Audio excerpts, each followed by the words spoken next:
like to call the Hayden City Council meeting to order. It is Tuesday, August 10th, 2021. It is 5 p.m. and we are located in the Hayden City Hall Council chambers. Roll call vote, please, Abby. Council President Satterfield? Yes. Councilmember Roeder? Yes. Councilmember Panabaker? Yes. And Councilmember DeLange? Yes. You have a quorum.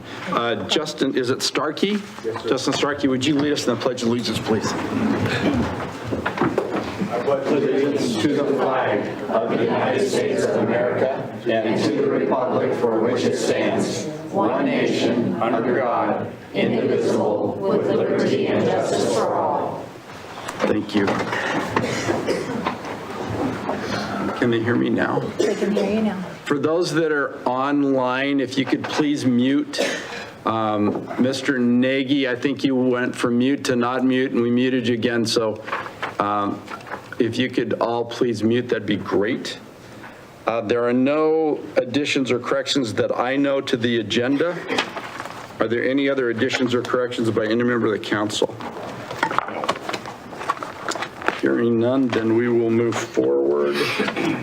Oh, I have just one note. I don't know if it affects the agenda or not, but we have the last item where Alan Soderling is going to present on the request to participate in road surface repair. It says in it's a consent on the consent calendar, but I don't see it. That is just a mistake on the memo. It's new business. Okay. I just wanted to make sure we were in line. Thank you. Any other changes? Hearing none, we will move forward. There's a presentation from Free Dental Day in Hayden by Denise Beatty. Denise, thanks for coming. Thank you. I would like to say thank you to the council for the invitation, Mayor Griffiths, for coming to the Seventh-day Adventist Church at Hayden. We had a free dental clinic and health expo, and as a co-coordinator, I'd like to invite Jody Johnson up to further go into the presentation. Which is perfect. If you could just give your name and address. This was a cool thing. So Denise, thank you for spearheading that and those in your organization. I had more than one person say that they participated, and I also talked with some of the medical individuals. And so thank you. This was great. Well, hello. So on June 25. Your name and my name address. is Jody Johnson. I'm a member of the Hayden Lake Seventh-day Adventist Church. On June 25 and 27, 2021, the Hayden Lake Seventh-day Adventist Church hosted 15 dentists and 5 dental hygienists in a large-scale free dental event. The Seventh-day Adventist Church is a mainstream Protestant denomination which seeks to enhance the quality of life for all people in our community, adhering to the ideals described in the Bible. The dental equipment was provided through Caring Hands Worldwide. Caring Hands Worldwide is an Adventist-funded ministry dedicated to improving the dental health of those in need while partnering with churches to strengthen communities throughout the Western U.S. and remote countries, providing quality services regardless of the patient's ability to pay.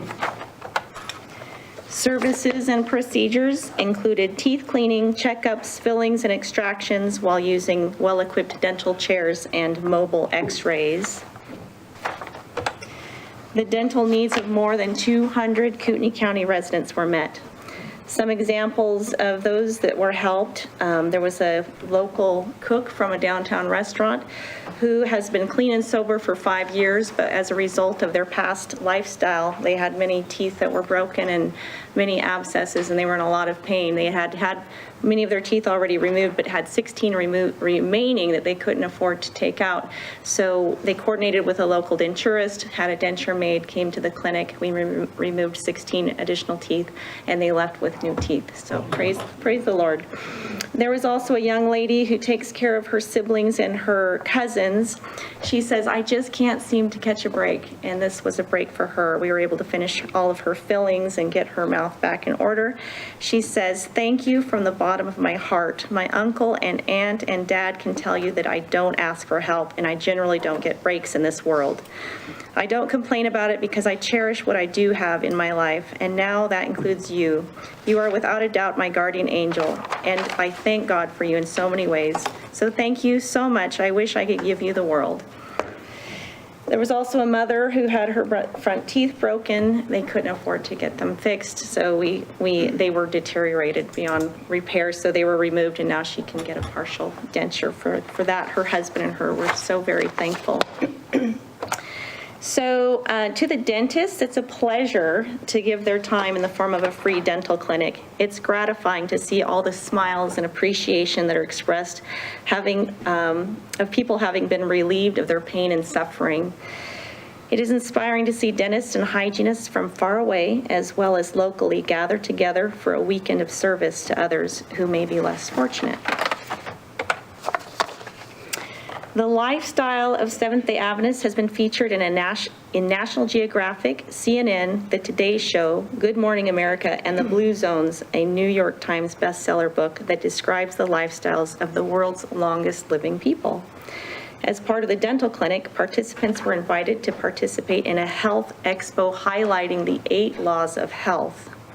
The 8 laws of health are 8 precepts that help a person achieve optimum health and well-being, and when adhered to, help the body to heal itself, bringing it to a state of vitality.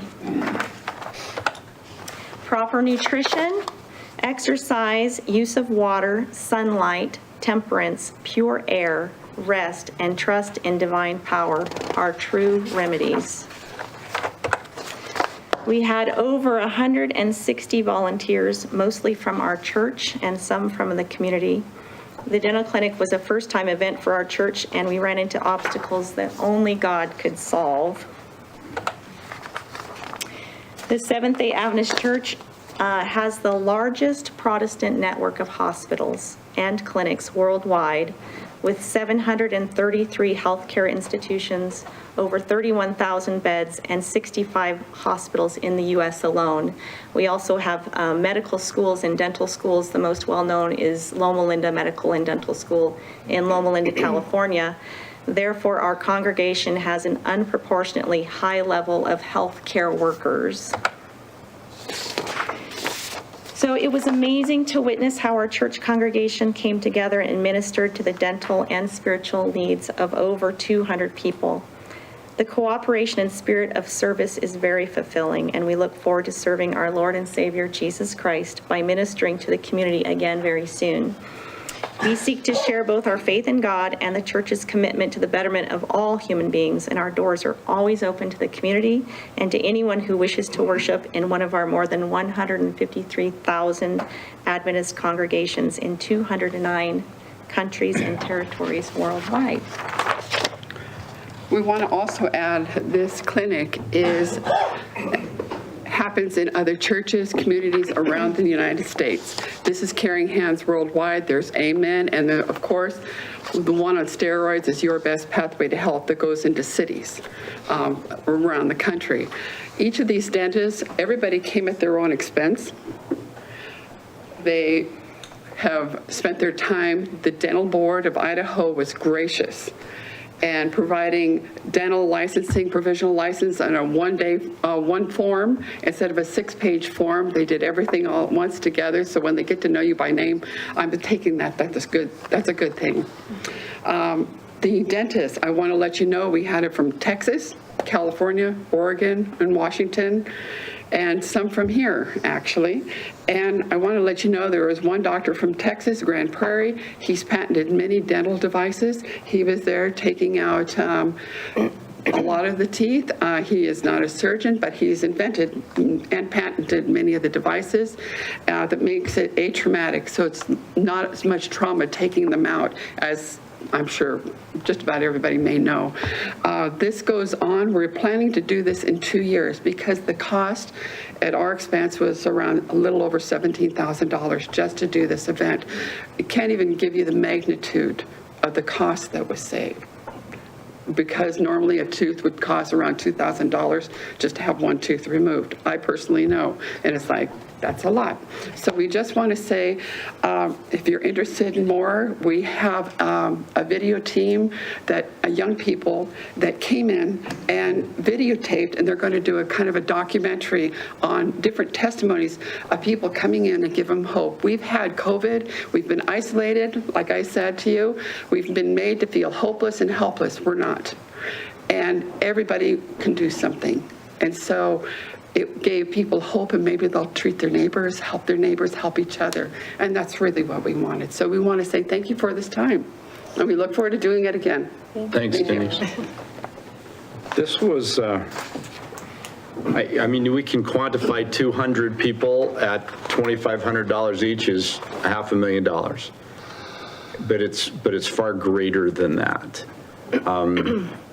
People that couldn't get work done, got work done.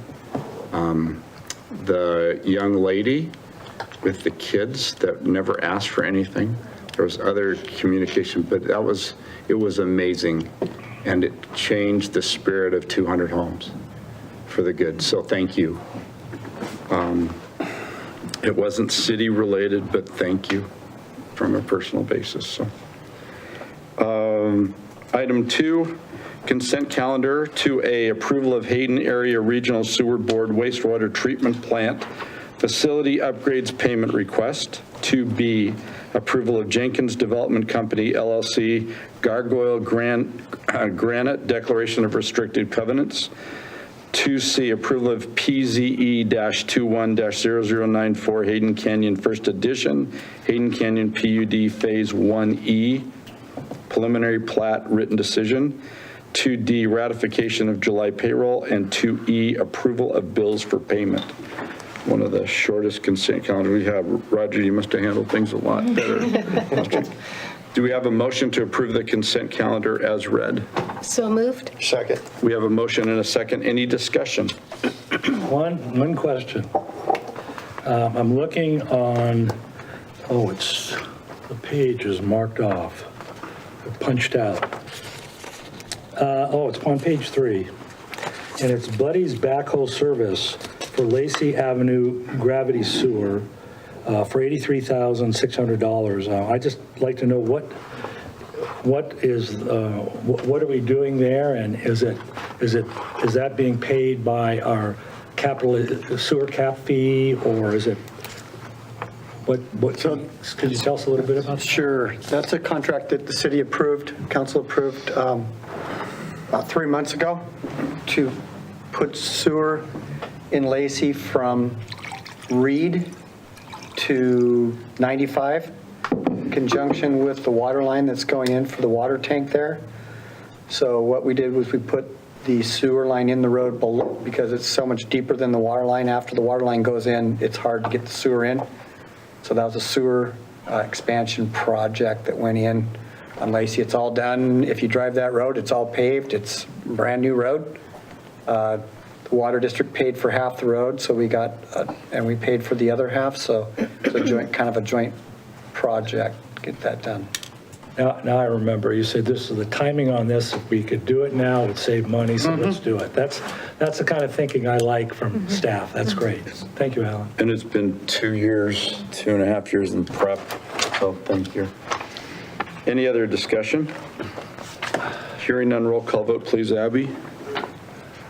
Councilmember Panabaker? Yes. Councilmember Roeder? Yes. Council President Satterfield? Yes. And Councilmember DeLange? Yes.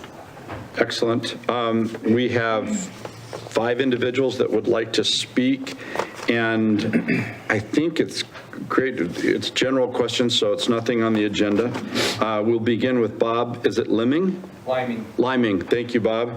Remind him to say name and. Excuse me? Remind him to say. Oh, I did. And first, so if you could say name and address, and you have 5 minutes each. Okay, thank you. You bet. Bob Liming, address is 38 East Mariana Lane, Hayden. This past Saturday on August the 7th, I'm not sure exactly what time in the evening it was, but I was in my garage working on a project and I heard a loud blast. I didn't think a lot about it, although it sounded like a gunshot.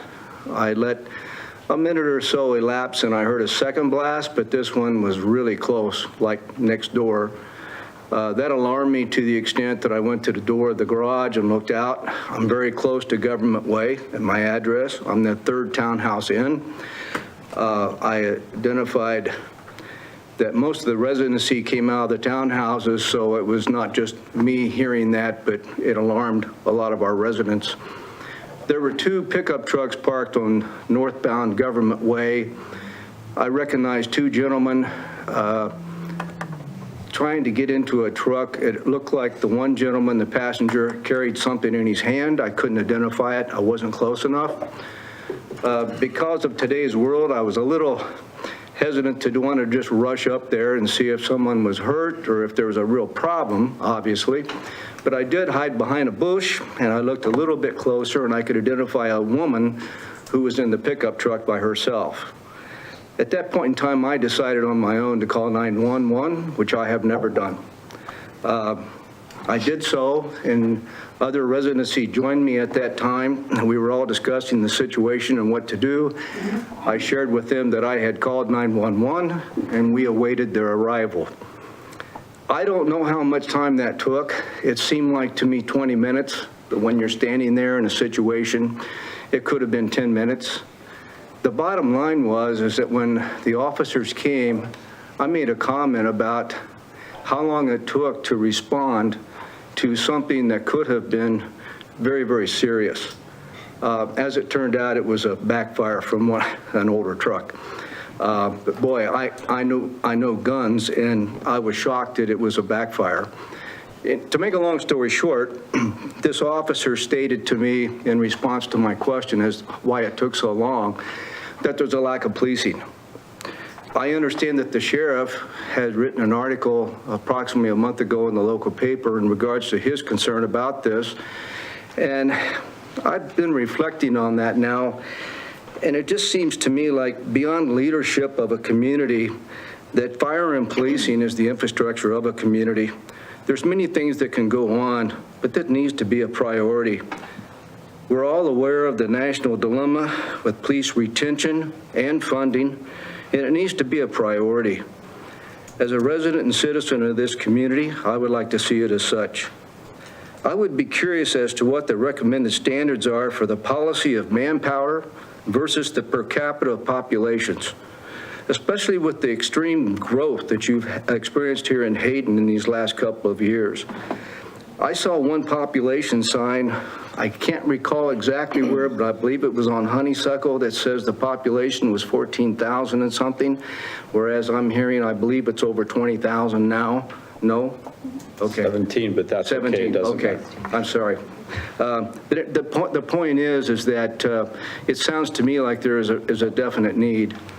And I was just curious if the council has reflected on those population standards for manpower. And in closing, with Hayden's population growth and with its increased tax dollars potential, would this not be something to address and justify the need? Thank you. Thank you. And yes, there's been, Bob, I'm going to give your name to Brett Boyer, who met, and I met with the sheriff again today, and he can get a lot of that data for you. Okay. And Brett's the young man in the blue, so. Okay. Thank you. And I might mention, too, we're going to be putting our Public Safety Committee, Citizen Committee back together now that for over COVID. Part of that was to look at issues associated with public safety, and we look for anybody that wants to be on that committee, any citizens that want to be on that committee. So if you're interested, we can reach out to you. So. Be happy to help. Yeah. Thank you. Thank you. Sandy White. Hi, Sandy. Hello, good to see you. My name is Sandy White. I live at 939 West D Court in Hayden. And just thank you for the opportunity to speak tonight. I just wanted to start out by thanking the City Council and the staff for the wonderful Hayden days and also for the concerts in the park. I just really am enjoying them. When I go to them, I feel like I'm in a Rockwell painting, and this is just how Hayden should be. So thank you to Susie and all your staff. Everybody did a great job. And I love living here. I think that just adds to it. But in contrast, I'd like to mention some of the things that I'm noticing in the real estate market. And I think that homes that are in the new zoning areas that are being sold, I'm wondering if the enticements of the new zone changes aren't helping to increase the market and also the costs of the homes. Just a couple of quick examples. There's a home on Honeysuckle and Reed that's now pending. It's a one-bedroom house on half of an acre, and it's selling for $400,000. It's old zone, or the current zone is suburban residential, a residential suburban, which would give it one house, but it's being rezoned as mixed residential. And so that would increase the number of properties that could go on that if the zone changes happen. There's a house on Reed near Orchard that's on 2 acres. It's being sold for $1 million, and it's going from single-family residential to mixed residential. Then there's another home close to there, and these are in my neighborhood. I live really close to all of these guys. And so it's on Orchard near Reed. It's almost 3 acres being sold for $1.5 million, and it's going from residential multifamily to mixed use. So that would increase how many homes could go on that. And so these homes are being sold to the new owner with the knowledge that they'll probably get a free zone change thrown into the deal. And the fact that it's a free zone change at the expense of the city means less revenue for the city. And it also, I'm wondering if it doesn't also take away some of the input that a neighbor could have if the change happens, what's going to go in next to them. And then last week I was at the planning and zoning meeting, and they were talking about a plot on Miles, the Nakora variance. It's an acre.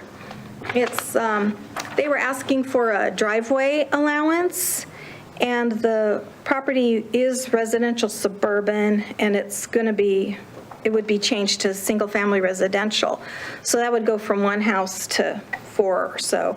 But the point of the night was just getting the variance for the driveway, and it runs right behind. The driveway would go right behind 8 homes, and the driveway would be along their fence. And I think the neighbors over on Seaside, I don't know if they're aware of the proposed zoning change to that property. So, but the owner, when he was defending the variance, and I'm not against some growth, and you put a few houses on your property, I'm not against this, but what he said just reinforce this to my mind. He said, everybody will benefit from having more housing available. This is a win-win situation for everybody, for the city and all the stakeholders. And I recorded the meeting, so I got this word for word from him. It's on my YouTube channel if you're interested. So my point is just that these zoning changes are being done with no fees being paid to the city, and the realtors are marketing on it. And many changes will come without neighbors being aware of what's going on, and the residents already living here will have taxes go up to pay for the growth. So just thank you for letting me speak. Thank you. Joy Richards.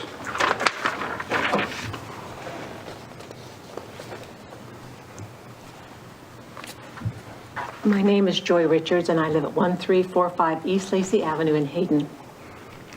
Good evening, Mr. Mayor, council members, staff, and fellow citizens. The 2019-2020 pandemic created a massive migration from urban areas to small, more rural areas like ours. And Idaho is one of the fastest growing states in the nation.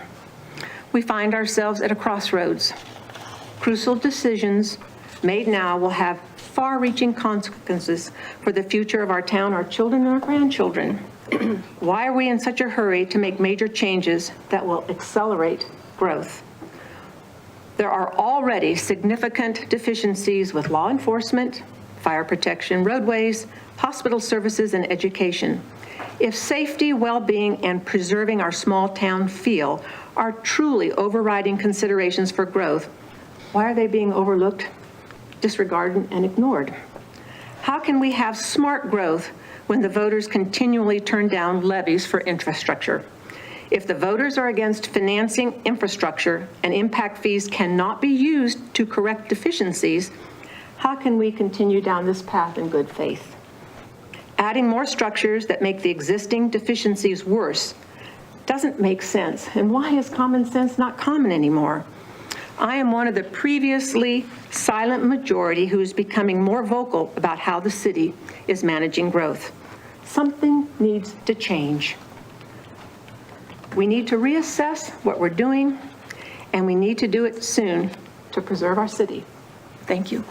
Thank you. Ed DePriest?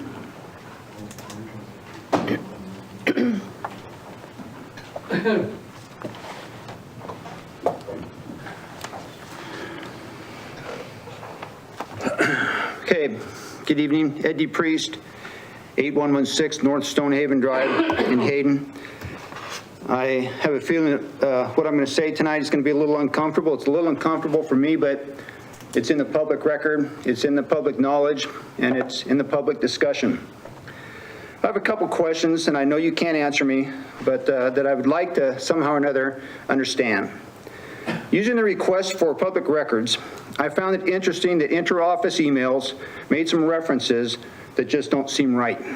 Okay, in an email dated May 12, 2021, the Community Development Director wrote to staff, quote, "We need to get priority zone mixed residential and mixed use to get some of these projects going. People have invested millions in our community with the thought of doing mixed use and mixed residential developments," unquote, end quote. But wait a minute.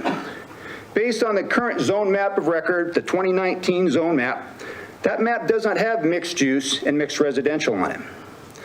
That's the risk that people take when they make a decision based on potential future events. Then, also on that public record request, the assistant planner responded on May 12, 2021. She wrote, quote, "The longer we wait to get the ZMA approved, the more likely it is that these projects will need to wait until 2022 to begin building," which is not right. At this point, we are giving the impression that we are making empty promises. Promises? Promises to who and what promises? To those people who invested millions? Why are the city staff making any promises to anyone about possible future events? It almost sounds like insider trading type of thing. Here's some advance information about the changes will be. Go ahead and start planning your projects because this is going to happen. We promise. Okay? It appears, maybe, in my opinion, that the city did not anticipate the residents would wake up and recognize what the mixed-use zone change would mean for the density of growth and how it would adversely affect their property. Again, it appears to me that the city planning department is desperately trying to push their mixed-use zone change through so that they can keep their promises to those who invested millions with the thought of doing mixed-use and mixed residential development. How about this for an option? What's wrong with the current 2019 zone map and having future developers filing for a zone change on a project-by-project basis? Isn't that how it's been done historically? Mixed use is the vehicle to facilitate dense residential growth, and deny as they may, we all know it, okay? The more people are becoming aware, the more it should be obvious that the citizens of Hayden do not want a people-dense city. With these emails, to be honest, something just doesn't seem right. Empty promises for what and to whom? People have invested millions on the potential zoning that to this day is not adopted. Okay, what's going on here? Okay, I think that the city needs to go back, revisit the land use and housing components of the comprehensive plan, repeal Ordinance 619, and stick to the 2019 zoning map. One other thing. Is it true that Councilmember Roeder has been told that he cannot ask questions of the city staff without going through the mayor or city administrator? How is he supposed to do his job representing the people if he cannot ask questions of the staff? Thank you very much. Thank you for your time. Thank you. Scott, is it for sale? For sale. Thanks, Scott.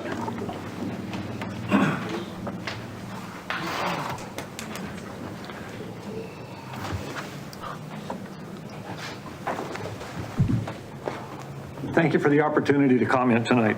I'm Scott Purcell, also a formerly silent majority, and I live at 1272 Tamarindo Lane. I've lived in Hayden for 31 years and moved here from Coeur d'Alene. I'd like to comment on two things. First, the lack of transparency in the planning and zoning process, and second, how public input was ignored in the preparation of the comprehensive plan. Like 1,700 other property owners in the city, I received a notice of proposed zoning changes for large areas of the city. There was no legend or explanation of what would be allowed. How is it possible that 1,700 citizens could receive a notice of a proposed change but have no explanation of what it meant and what would be allowed in those zones? Unless, of course, nobody wanted to hear the comments in the first place. I attended the next planning and zoning meeting and told the board that no one understood what was being proposed and that such notices should include a discussion of what would be allowed in various zones. Ms. Cleveland thanked me for my suggestion. My next experience was receiving a notice from the city that the 1-acre parcel behind my house was being subdivided into 4 separate parcels. The only map of the parcel was about this big, and it was from a photo about 3,000 feet up.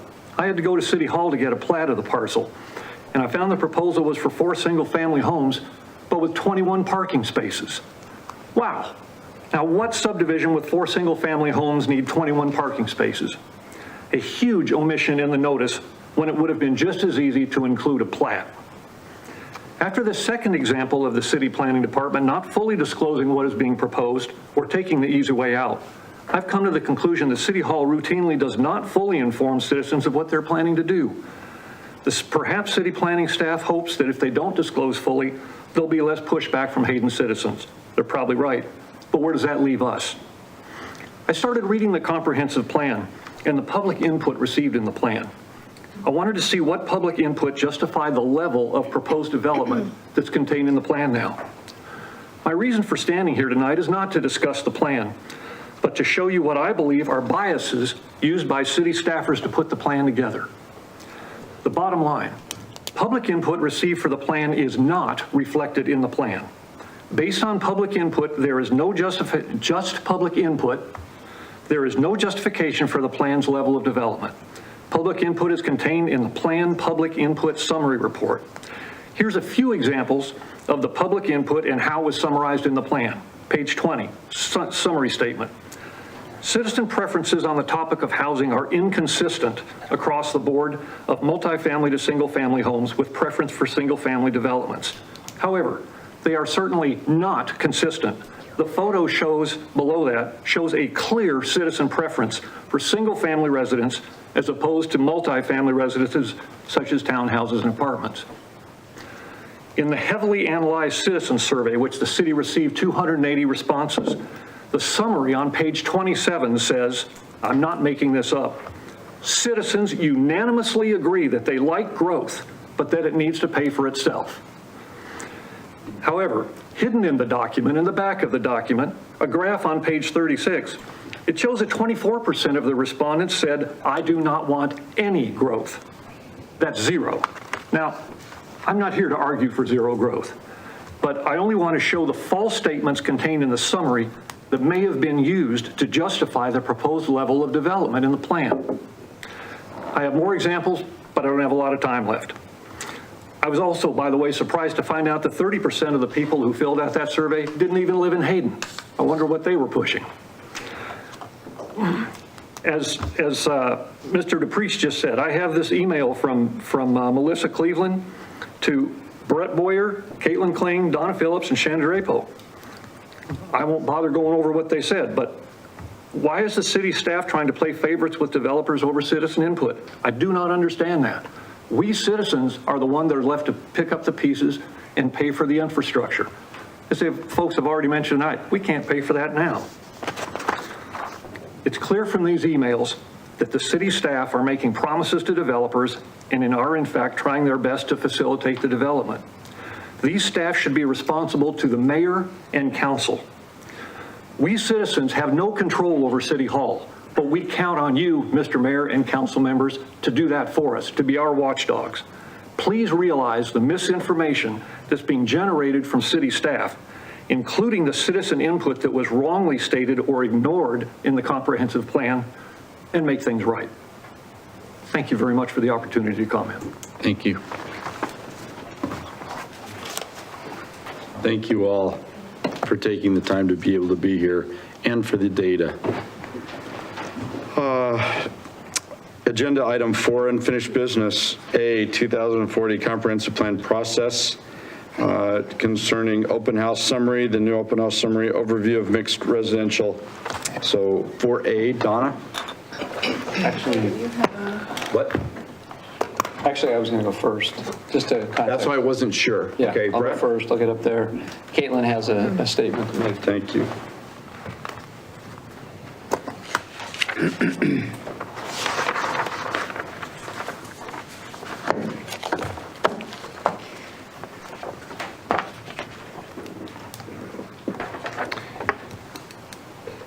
I appreciate the comments that were made tonight. You know, it always concerns me when there's disagreement in the community, and civic discourse is healthy and good. And so I put together a statement just with some of the concerns I've had over the last couple weeks on things that I've heard, and I was hoping it was helpful. And as I go through this, I hope you feel that, you know, from a staff perspective, I think from the mayor and council, one, that we're trying to do the best we can. We're trying to listen.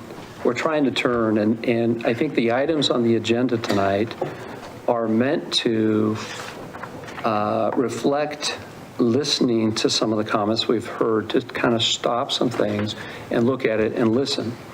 A couple of the things that I heard tonight are things that moved the ball on where we were, on where you want to go now. Because I've heard things about the plan is okay, but we don't like the density. So what are we going to do about the density? And so how do we address that? And so when I hear additional, you know, comments tonight that, you know, we want to redo all this, that's moving the ball on what I've heard before. So when you hear what I have to say, know that it's in reflection to the things I've heard previously in trying to address the concerns of the citizens.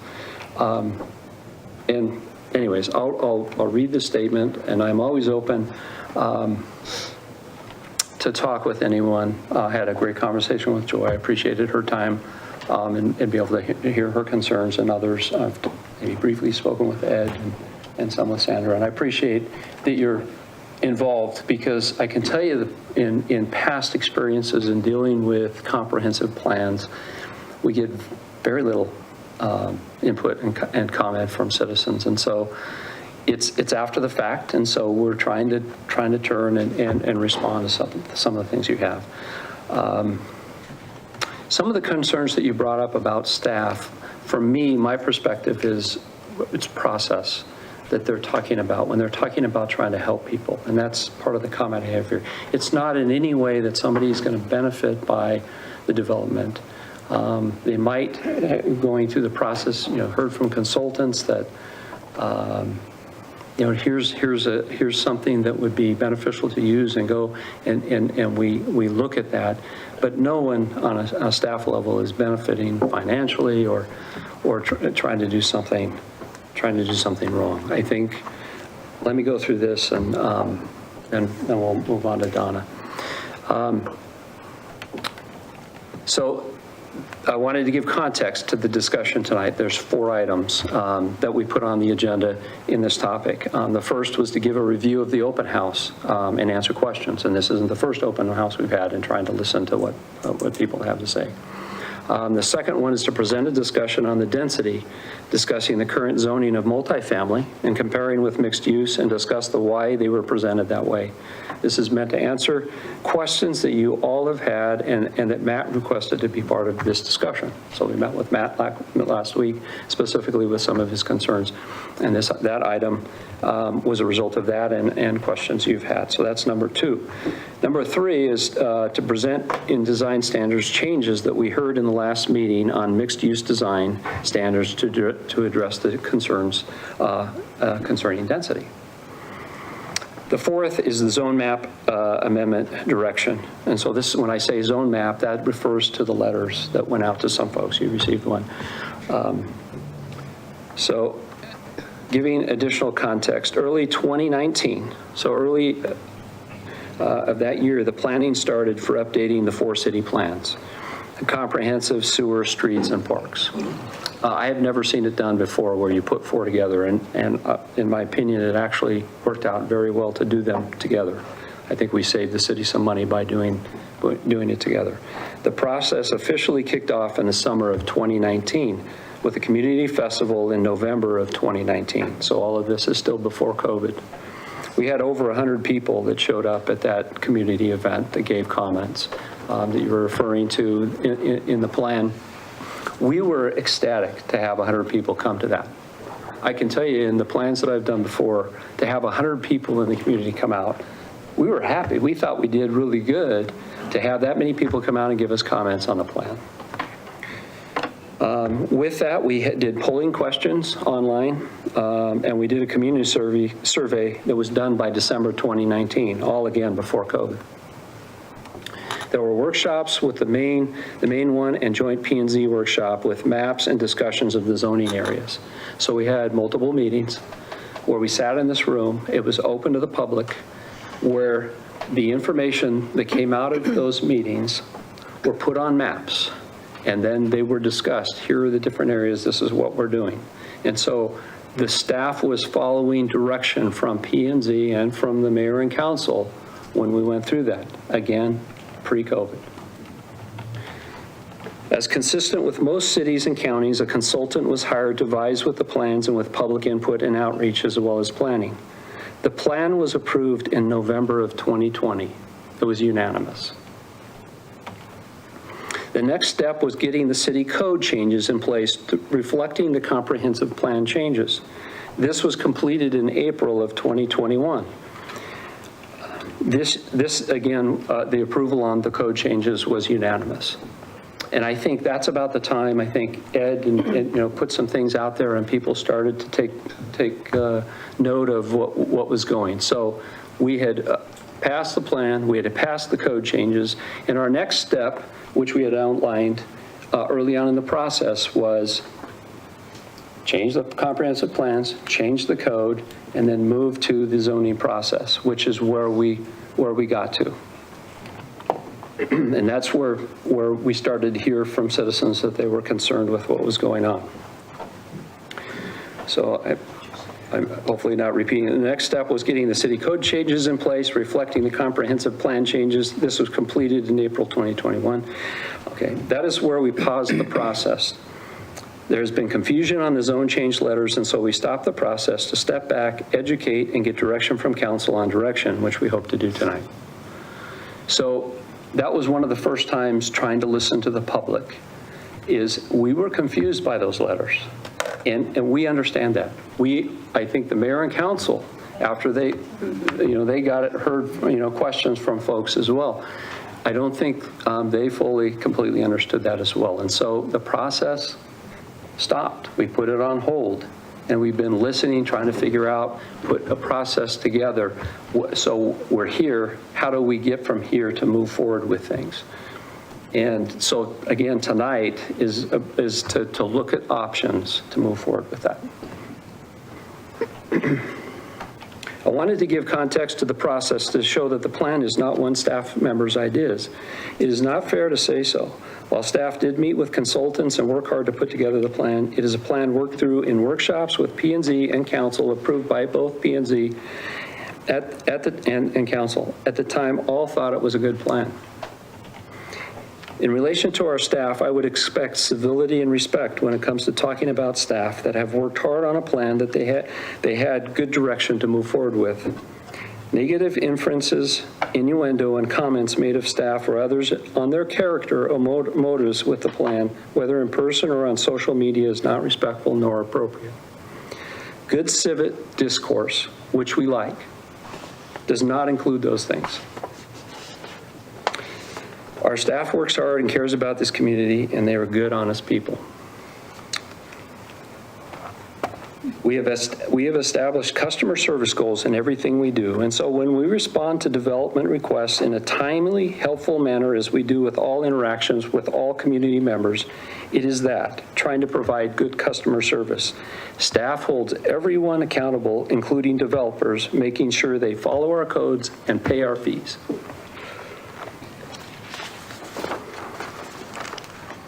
Moving forward, we recognize there has been a group that has come forward that has been concerned with growth. When citizens are concerned, we listen. We have processes to listen and act. Tonight is a result of listening to the community. We have had additional folks give us information, such as DEQ reporting on the aquifer and hearing from businesses with CDA, EDC, so that's basically Jobs Plus, and their comments, and on roads from Glen Miles with KMPO. We listen to the comments from the sheriff and the fire department. We work with them and support them and agree with their comments. Be clear, they are not against growth. They want us to know they are underfunded, and as we move forward, we need ways to fund the existing deficiencies for now and in the future. We held open houses and have taken time in our meetings to discuss the density issues and have met one-on-one with people. We are listening and have learned some things as we go. We also heard that the plan is good from those that are concerned with density, but as part of what we passed, they were still concerned with the density and that the mixed use was too high at 20 units per acre. The code change proposed tonight is to drop back down to where we were at 12, doing a 12 to 15, based on if they do some things. And that will be presented by Donna here shortly. With the letters on the zone changes, that is an area I agree we could have done better. We are listening. However, in listening, we also hear a lot of misunderstanding of the issues. The city put the process on hold to regroup and get information from the public and then get direction from the council. We had another open house and took comments, and we'll report on that shortly as part of the discussion tonight. Some general misconstrued points that keep coming up that I thought I would address. I'm sorry for taking so much time, but it just some important issues. People complain about the cost of housing.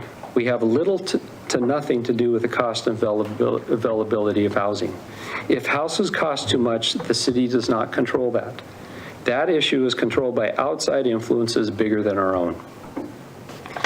In addition, on housing, again, this goes to the idea of what was in the comp plan. The idea in the comp plan was to have a mix of different housing opportunities in the community so that our kids could afford to start somewhere. It would be part of a variety of housing types. If we don't allow any multifamily, our average cost of housing will definitely go up based on demand being higher than supply. The price will rise.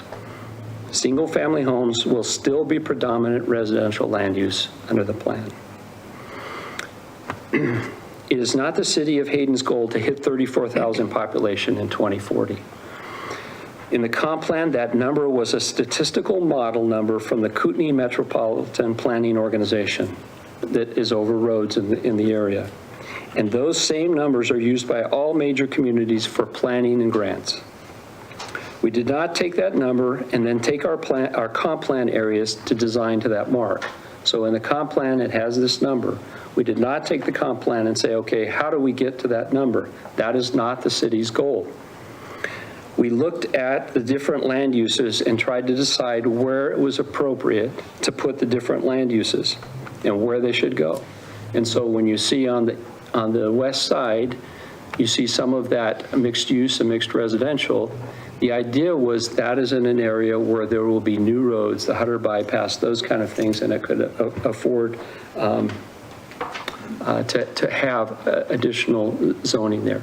Tonight you're going to hear, and we heard in the last meeting, concern about in the older part of town having additional, and that's where we want to address. I don't want to get lowering the density in that multifamily. Lastly, this is last, and then I'll sit down. Civic discourse is healthy, but must follow the procedures and rules we are required to follow as we engage with the public in order to be fair to all involved. Civic dialogue is important, and I think we learn and are better for it if it's done the right way. There is order and rules to how we have to operate. Through this process, we should not now discount the work and direction from those that took their time to participate on a comprehensive plan during the 2019 and 2020 period of time. Yet we are trying to listen to those who now have concerns. So anyways, that is the point for the items next on the agenda. I appreciate your time, and I hope all of you feel like you're being heard and we're trying to address your concerns, because that's why we're here. And I felt, from my perspective, I needed to get up and say something. So thank you for your time. I have a question, if I may. Yes. Yes? Okay. All right, thanks. My issue recently is the process that we've been going through. And I'm confused, and I'm in the inner workings of it, and so I just imagine that the general public, I mean, I'm a little slow at learning, but the general public, how are they going to know what's going on, and how does it affect them? And so I'm just saying that the process is something I'm really concerned about. Now, as a result of some inter-office emails, I sent a follow-up to you, Brett, with a bunch of questions, which I've asked that you would respond in writing. My question to you is, will I get answers to those questions? So are you referring to the ones that you were asking of staff upstairs? Yes. So we haven't had a chance, and the staff has been gone Friday and today. Our plan is to formulate a response on, I think most of those questions can be answered. Some of them are more personal. They're like somebody's opinion, and I'm not sure that they can be something that would be helpful in any situation. I will say to your comment, and it's accurate, Matt, this stuff is complicated. We deal in it all the time. We hear it. We hear these terms and we throw it out there, and it's not something that the public hears or gets involved in. And I know some of you, Ed's taken time to do it, and, Sandra has taken time to read and try and come up to speed on it. And I actually appreciate that, because your comments and things have made us better. But we try to make sure that we get notice out, according to state law, as far as when we're having meetings and have those public hearings, and in those hearings explain what we're doing. I think what we're doing tonight will help explain some of it with Donna, explaining process. But if you ever are confused with process or whatever, we need to stop and say, and answer that question for you and say, here's the process, this is what we're going through. Because most of this process is outlined in state law, and it's complicated, and you're going to different places to find things. And so I agree with you. It's tough for others that aren't, that don't deal in this all the time to understand what's going on. But I can offer, our doors are open. We'll try to explain anything, when you have questions. So if I can go back, so will I be getting an answer, because you said we'll respond, we will. Will the staff be responding to me in email, or will you be? I will, with whatever it is. I think Caitlin and I were going to respond. So my question is, with talking with them. how do I communicate with staff if I have to go through you and you're going to answer the questions? So here's the thing. So on the administrative side, so people need to understand, on the council side, when you think about the federal, you can think about the federal government, they're like Congress, and on the administrative side, we're like the presidency, and so we're responsible for the administrative side of things. And so normally, when we're operating, council, if they have a technical question, can go to a member of the council and ask a question. And I really don't have a huge problem with that. If it gets, through this last while, if there's questions that are maybe uncomfortable or whatever, it's better to go through us so we can make sure things are done correctly. And so we'll do the best we can to answer your questions. I think normally you will be able to talk with staff on technical side. Where we get to that you shouldn't be doing as a council member is directing staff to do their work or asking them to do things. That's where it becomes outside the scope of a council member. And so that's why going through the mayor or myself, then we just make sure, because we're responsible for what they do. And so if you're asking them to do something, it's hard for us to be accountable to you if you're not, if we're not in the loop on what you're doing and what you're asking. So bottom line is, can I send an email to staff and ask them a question directly?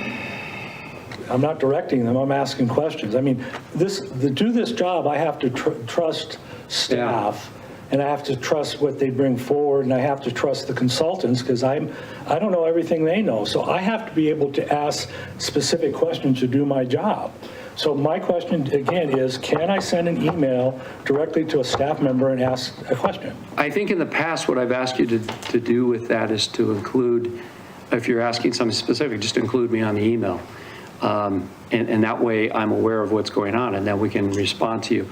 Right now, I think partly, the mayor has given some direction on how, currently right now, how to respond, but we'll get you an answer one way or the other. I think what you're asking about, the questions that you were asking specifically of staff are speculative or opinion, if I remember right, and they're not like technical questions.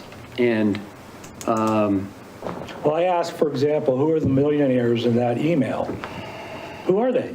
What promises were made in an email? Yeah. Are those opinions, or I'm looking for facts?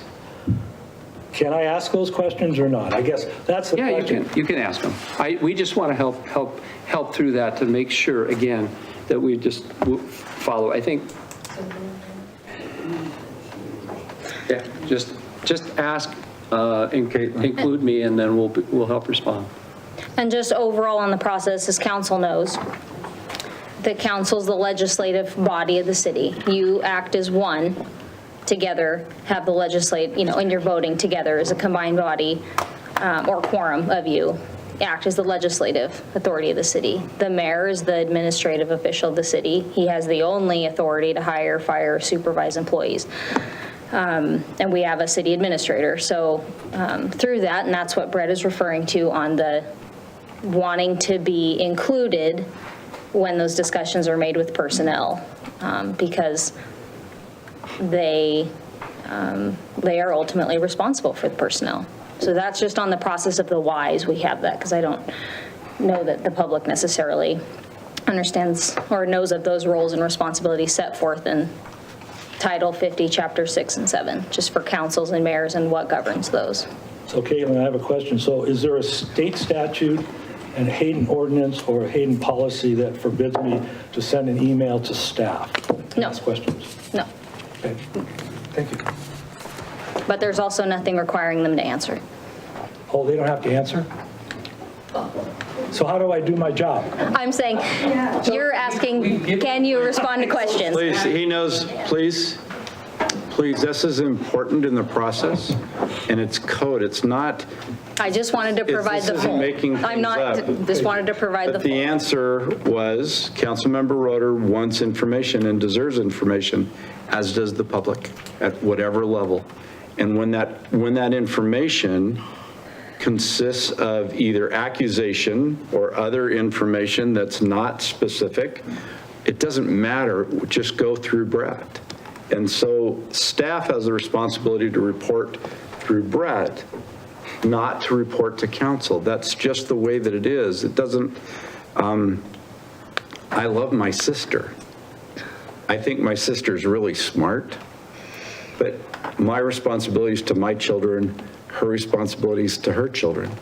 And I don't want her coming into my house and dictating how our home is run, and I shouldn't go into her house for that same reason. And that's the best, one of the analogies I can get, that every council member, Councilmember DeLange, Council President Satterfield, can send emails wherever they want, but it doesn't mean that that information is specifically given to the person answering the questions. If it's copied to Brett, then it can be and will be. So it doesn't, it's okay, I'm in the private sector, not, you can, all of you can run for mayor, but we do what we need to do within the process. So Caitlin also had a comment before Donna. Yeah, Donna may include, some of this as well in her presentation, so sorry if it ends up being repetitive. But I just wanted to quickly touch on the process, and Councilmember Roeder, I know you commented on just the process in general, questions on it, and maybe we need to take a step back and look at that. So I did jot some notes down. So the comprehensive plan, has a specific set of hearing requirements and notice requirements under the Local Land Use Planning Act. That's found in Idaho Code 67-6509. Requires 15-day notice, publication in the newspaper, notice to agencies, public hearings are held. And we did that. We went through that process, adopted a new comprehensive plan, future land use map. Then we went through a code amendment process because the future land use map designated 2 new codes, the mixed use and mixed or 2 new zones, the mixed use and mixed residential zone, and we removed a zone in the comp plan and future land use map, the residential multifamily zone. So then you need code to support those items. So then we went through that process to amend our zoning ordinances to reflect those 2 new zones, and we removed the residential multifamily. That has the same hearing requirements as the comprehensive plan and the same statute, 67-6509. So at least 15 days, notice in the paper, agency notice, public hearings were held. So we went through that. So the last step, but none of those things alone physically change a zone. So that hasn't happened yet. Nobody's zones have physically been changed unless somebody comes through on their own to request a zone map amendment. That hasn't happened yet. So I just wanted to clarify that. So that would be the last piece with that. You would actually need a zone map amendment, not just simply a text amendment to change a zone. And that has additional notification requirements in it. That's not only the 15-day notification in the paper of the public hearing, that also requires notice mailed to owners or purchasers of record within 300 feet of the property. And if there are less than 200 properties, we do the mailed notice as well as we post on the boundaries of the site. I'm sure everybody's driven around and you've seen notice of public hearing signs physically on property. That's where that comes from. The Local Land Use Planning Act gives us the option of, if there are over 200 properties, to do a larger notice in the paper. And it's got specific dimensions. It's a 4x2 column in the paper. We'll do agency notice, and then can either mail to 300 properties within or post on the site boundary. So we would do extensive notice. We haven't gotten to a hearing stage yet. We've sent out letters regarding the zone change process, and I know that we have heard concerns over that and are still working through that, but we actually haven't gone through the zone map amendment yet. So it's just something to talk about tonight about how we should move forward if we want to change zones. I mean, there are 1,700 properties that are eligible to change zones. By eligible, I mean today they're something and tomorrow the future land use map contemplates them being something else. But that alone doesn't actually change the zone. You'd have to go through a zone map amendment process. Has there been any zone changes at all? Not that we have city initiated. There was an individual who came forward just on their own that they went from residential suburban to R1. Yeah, so they, probably timing for them. They wanted to move on. They wanted to build a second residence, I think. Yeah, okay. So nothing with respect to the comprehensive plan has initiated or changed any zone? No, we haven't done any of those. So I just, when I understand the confusion of it and something that we do more frequently than others, so I just wanted to take the moment. That would actually have to, go through the public hearing process, notice the hearing, send out notice, go through a public hearing process to change zones. So we haven't done that yet. And on the fees, just one other item, and I know you all know this because the NIBCA lawsuit is not so long ago, but for the public, none of our fees generate revenue. They can't. The court has said that's disguised as a tax. So all our fees do, any fee, whether it's a boat launch fee, something from Park and Rec, or whether you come in to apply for preliminary plat, just cover staff time. I just want they're not a revenue generating. They just cover the staff time on the process. That's what our fees do. Question regarding fees. Did the city council approve waiving the fees for this rezoning? So if you do a city-initiated hearing, which we haven't ever scheduled yet, but one of the items we'll need to discuss is, since it's city-initiated, are you wanting to waive the fee? Because the applicant is us. Shouldn't we have done that before the letters were sent out? Because we were telling them it was free. Right. So, but did we? I never remember. No, so if That's a good point. that's a Very good good question. point. Yeah, absolutely. And so, One of them. no, I don't would- think so. I would say that fits in with, us stopping and saying, Yeah. okay, we need to listen to this. I think, when staff was putting it together, they were looking at the amount of time and the amount of staff. We don't have enough staff to take that many people through. We would have to hire people to take that many people through a change. And so the thought was, if it would be more efficient and helpful, and it's not a revenue generating thing for the city, that made sense. But who made that decision? Because we approve every fee the city collects. Every year we look at that, and something this large, because if you took the 1,721 zone changes times 2,500, that's like $4.3 million, and that's a big item. So it's like, we should have voted on that. And let me ask another question. Did we vote on the actual first letter that went out? Did the city council vote on that before it was sent and approve it? You did not. And I would say, as I mentioned in my comments, that I think looking back, that was a mistake not to do that. So I think also, we looked at this as a process as far as opposed to a fee or waiving a fee. It was the process, and we talked about the process before. You might have not picked up on it, and that's our fault. If you guys don't understand that, because from the get-go, the process was outlined. That was the next step. After we changed the code, the obvious thing is we've changed the comprehensive plan, we changed the code, and we talked about the next step is this. And so we thought, I think from a staff perspective, everybody knew, and when there was some confusion, and you didn't, we stepped back. If the council didn't understand that, that was a mistake. And that's why we said we need to stop this, step back, and redo that. So did the council also choose the 1,721 property owners? Who chose them? You did. We did by voting for the comprehensive plan and the future land use map. Okay, good question. Let me ask you this then.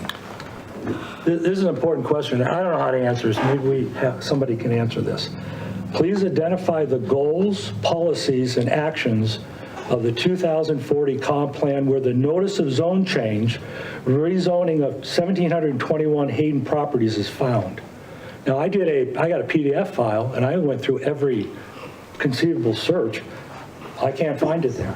Is it in there? Yeah, I think the action, I don't have our 2040 comp. Oh, you have it. the first action. It's if you go to the action items, the first two on just the near-term action table, I think the first one is the code amendments.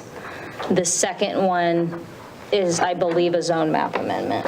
I'm asking about specifically, we're talking about changing 1,721 properties in the city. They're And both that's a action. large impact. Is it in the comprehensive plan where it identifies not only the zone change, but the implementation? That's why I was shocked by this.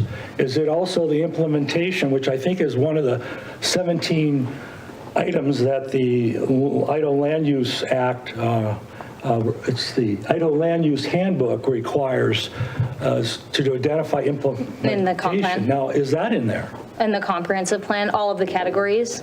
No. Specifically, because that's what we're talking about tonight, is this notice of zone change. My question is, where in the comprehensive plan does it identify the goals and policies and actions in the comp plan for the notice of zone change and also how to implement it? So our actions are in the appendix. Okay, what page? I just see Appendix A, II. I don't see like an actual page number. Yeah, it's the first page of Appendix A. So page 61's the end, Matt, and then flip to the 2 pages after that. 61 and 2 pages. So 61, Page. Appendix A. Okay, so then the next one. 2 pages from, Yeah, because after 61 is just the Appendix A action. Right. Okay, so then that, just the next page after that. right? Yeah, so the table A1. Okay, so the introduction, just because the public it doesn't see this, the introduction, the following table details actions organized by plan elements in order to implement the goals and policies listed in Chapter 2 of the comprehensive plan. The implementation table is meant to be a living document to help the city take a pulse on progress, report to the public, and annually review. Table of implementation actions by element, and the short term is listed 0 to 5, and then they go from medium term, long term, and then ongoing. And then that table A1, implementation actions, the number 1 is listed as short term. Initiate zoning text amendments and update zoning map accordingly to address density, transition area, and nodes. So the text amendments are necessary because, well, then I'll read what's under it. The task: revise the zoning and subdivision codes to address the comprehensive plan land use directives regarding future land uses, amend codes accordingly. So the codes had to be amended because there's no code for mixed use or mixed residential. Those have to be somewhere in our zoning ordinance, and that's required by Idaho Code 67-6511, which talks about amending your zoning ordinance shall be in accordance with your comprehensive plan. So I can't find the notice of zone change. I don't see it there. no, so specifically on, on this date, council or city shall send out these letters to these properties, no. When just requiring the following the next step of updating the zoning map, and same thing, I'm having to apply what it says here to what we're doing is updating the zone map. It's not listed specifically only to residential multifamily, which doesn't exist anymore, so that's, that zone, or whether it's 1,721 properties, which, today are zoned something, but under the comprehensive plan and future land use map, have the ability to be something different in what we envision in 2040. But no, there's on the specific tasks, yeah, it's not listed to, send draft letter out to council. This is what it says. Yeah, I'm Send not only. asking that. I'm just asking, where in the comprehensive plan, and this is something that is in the goals, policies, and actions, I would think that would be an action that we're going to, the city wants to initiate a zone change, and that there would be a notice of zone change sent out. I don't see anywhere where in the comp plan it says a notice of zone change is going to happen. I mean, it's a very large, dramatic effect on the city, and yet I don't see it in there. Now, also the Idaho Land Use Handbook says that if you don't include something, you have to say why. Yeah, I think it's included in and update the zoning map accordingly to address that. So those changes on, what updates you would need. But there's nowhere in here that describes the process. It wouldn't be. Step for step. But is that an action, though? I mean, It is. And I think, Matt, I'm telling you, your points are valid, as far as, and that's why at this point, I think we didn't, not going through this as far as with this number for anticipate, we knew it was going to be difficult, and the answer was that we would talk with all the individuals that had any questions about what we were doing. And, going back and looking at the letter that was put together, hindsight, we look at that and go, okay, yeah, we could have added that, we could have added that. And so that's part of what, hearing from folks, we've learned that that wasn't clear. And so that's why, at this point, I think part of what we want to hear tonight is, here's some options to move forward. Here's a comparison of these, and step back.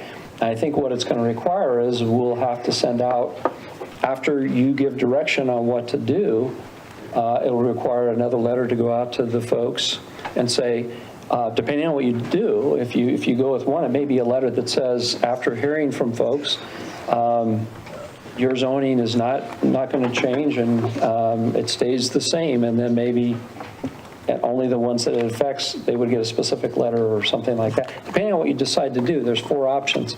And so that's why we want to step back and get your direction. And if you, the way you couch it, waive it, I don't think we thought of it as waiving a fee. It was a process of, we thought of it differently, and you're thinking of it as waiving a fee, because we don't see fees as revenue to the city that we then can put in the coffers. It's covering the cost to do this. So I think we thought about it differently, but your thoughts and But I think it points are valid. short-circuits the process when you don't go through, like on one zone change, and the neighboring property owners are notified, they have a chance to talk about how does that affect them. Each one of those are unique situations that require time, and I understand it costs money to do that. Now we're doing 1,700 large-scale changes, which affect even more people, but we're not getting... We're not hearing all the ramifications of those large zone changes. I mean, it's the process. I'm just telling you, I don't like, but I want to just go back and for the record. Just for this, and I'll give you the back, but of those 1,700, we heard from 600 people by either voice, meaning telephone call, email, or in person. I think even more. And so, at this point. so that's an important, I still, to make sure that we set the foundation correctly, the letters cause great concern for many, as they should have, based upon how they were written and how they were sent. Process-wise, because that's where you were going back to process, is that from an informational standpoint, that was the directive. The letters didn't indicate that, in my opinion, as I read them after. But we had 600 or more individuals of those 1,700 that did communicate and say, what does that mean? How am I affected? In what way? What do I have to do? Or what if I don't want it? How do I react to it? And I just wanted, for the record, to make sure that there were hundreds of people that were communicated with. I don't disagree with the process and where you're going with respect to 1,700 letters and how they were assigned and the person power involved to be able to get that feedback. But for the record, I just want to make sure that hundreds, 600, maybe more, of those 1,700 letters were responded to or acted upon. So go ahead. Yeah, and then for the record too, I've requested the Excel spreadsheet that includes those 1,721 people that received the letter, because I want to see what they say, and I have not received that yet. So when will I have that? That's part of the, I mean, you have it available to pull up. That's, I sent an email along with the questions regarding the emails that I wanted to see that. that was going to be pulled up tonight. On the, Yeah, but I can have a copy of it. If you Well, that's what I want. I can't Okay, look I at got you. 1,700 tonight. I'm not. Yeah, we're trying to respond quickly to this. I think it would be helpful. I mean, Matt, your points are valid. I think, again, the purpose of this is to step back and get direction and do that. And if you want to, the council then votes on how you want to proceed with this. And so I think Donna's Are presentation you will be okay? helpful. I want to make sure before questions. Any other questions? We're good. Thank you. So, Mr. Mayor, Yes. at several of the city council meetings, I've walked out of here and people have asked me who I am. So could you introduce me to the public? They actually have thought that I've worked for other people, and I have been here 23 years, so I kind of. Well, I mean, we identified the legal process of who we report to. The person that understands and has answered myriads of questions. This is Donna Phillips. Donna is the correct title Senior planner. And so has been with the city of Hayden for 23 years. I've got an ongoing. Please understand that as we go forward from a community standpoint, one of the greatest assets we have is Donna Phillips.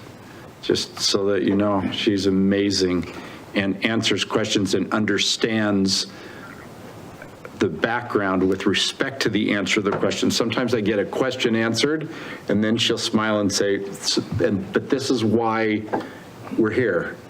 6 mayors ago, we had an individual that did this, and this is why we have to be able to change and reverse. So is that a good enough? Okay, thank you, Donna. And just for anybody else that's interested, as far as my love of Hayden, I have lived in North Idaho my entire life. I'm a native. My kids are 4th and 5th generation Idahoans. So just as a kind of back cursor of where we're at. So we provided a memo in council packets that talked about the open house, kind of the statistics, and you got to see all of the comments as they were written. Most recent. So how many total open houses did you have? I don't even have a clue. Way more than I don't know. Okay. A lot. Just for the On record. this specific zone map thing, I think we just had 2, but. Right. Yeah, I think, is Overall, that what just you were asking? because one of the We had comments, I 2. think it was that from a community standpoint, Yeah. this was of the most recent. Correct. So it's important to note that as folks came in, we had tables that were set up, kind of 3 sets of tables. The planners were here, Council President Satterfield was here, and Council Member Roeder were here.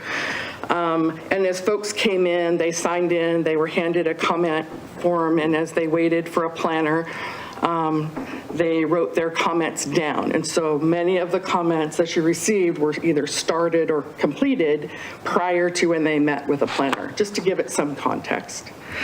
Also, just to give some additional context, Ed DePriest at the last city council meeting in his public testimony testifies that the planner soothed, that was the word he used. I thought it was an interesting term. We soothed the folks that were in here. And although I wouldn't have chosen that particular word, he's probably correct, it's probably accurate. People came in here frustrated or concerned or just didn't know which way they were going, and we answered their questions.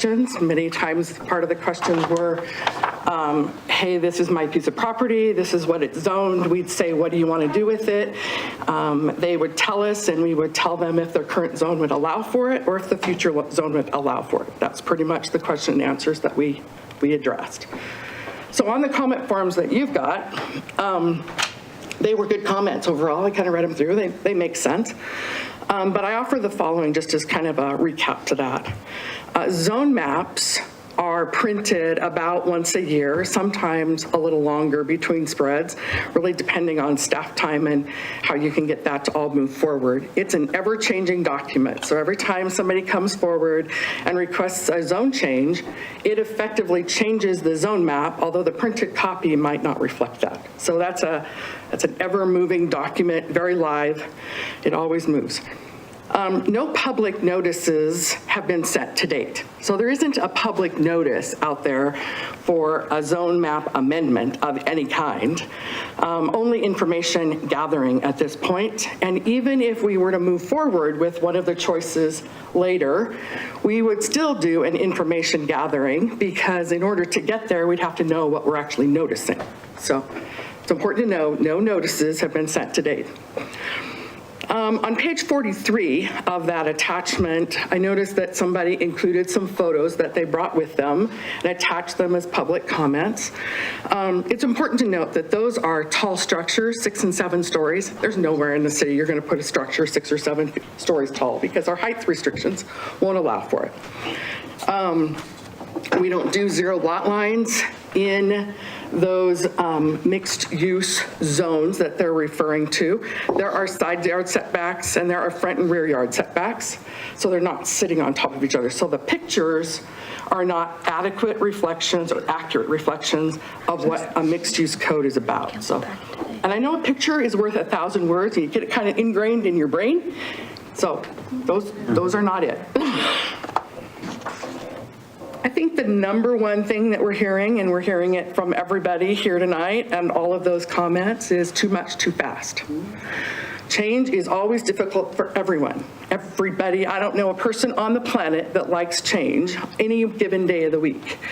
So totally get it. Nobody here would disagree. An underlying comment that was heard on most of those is the city of Hayden is unique. You have no idea how many times a day I say that. You've reached the city of Hayden. I don't care that Coeur d'Alene does that. I don't care that Post Falls does that. We're in Hayden. We like our large single-family residential lots. We like the fact that our commercial and light industrial users are non-residential. They don't have those conflicts with the residential users. Yes, we like more open space opportunities. Yes, setbacks are important. Yes, we don't want to overbuild. I don't think there's anybody in this room that wants to see it overbuilt. Yes, all family members are important, from your families that have little kids roaming around, to your college-age kids, to your young adults that are trying to find enough roommates to make the rents work, whether it's here or anywhere else. Or if it's your folks that are leaving their single-family homes on large lots and they're hunting around for some other lot as they retire and don't want all that yard maintenance. And yes, infrastructure is important. Yes, we want sewer to be in the ground. Yes, we want transportation to work. So yes, infrastructure is important. I don't think there's anybody here or any of our 4 plans that wouldn't agree with all of that. Totally spot on. Good comments. Somebody keeps talking about agriculture. Owners of ag lots that were noticed, that were sent letters, and I know we don't like those terms, but we'll just call it that first information. We only received 2 comments back for people who are in the agricultural zones. Both of those comments back didn't want to change. They want to keep their ag zone. Their residences on lots that are not minimum lot sizes. I don't care if they want to stay ag, they stay ag. I really don't care. And then multifamily today, page 22's comment says they're zoned multifamily today, and they want to be mixed residential. And then at the very bottom, she thanked us for her explanations this afternoon, which is basically what everybody did. And you always have a few people, a couple, 2 or 3, that wander in mad and they wander out mad. And if you don't have an open house, and not expecting at least a couple people like that, it's not really logical. You'd expect at least a couple of that. But more often than not, everybody that came frustrated said, thank you for the explanations. We took their comments, told them that we would pass them on to you guys, the council, pardon me. And they left relatively not unhappy. So that's my recap.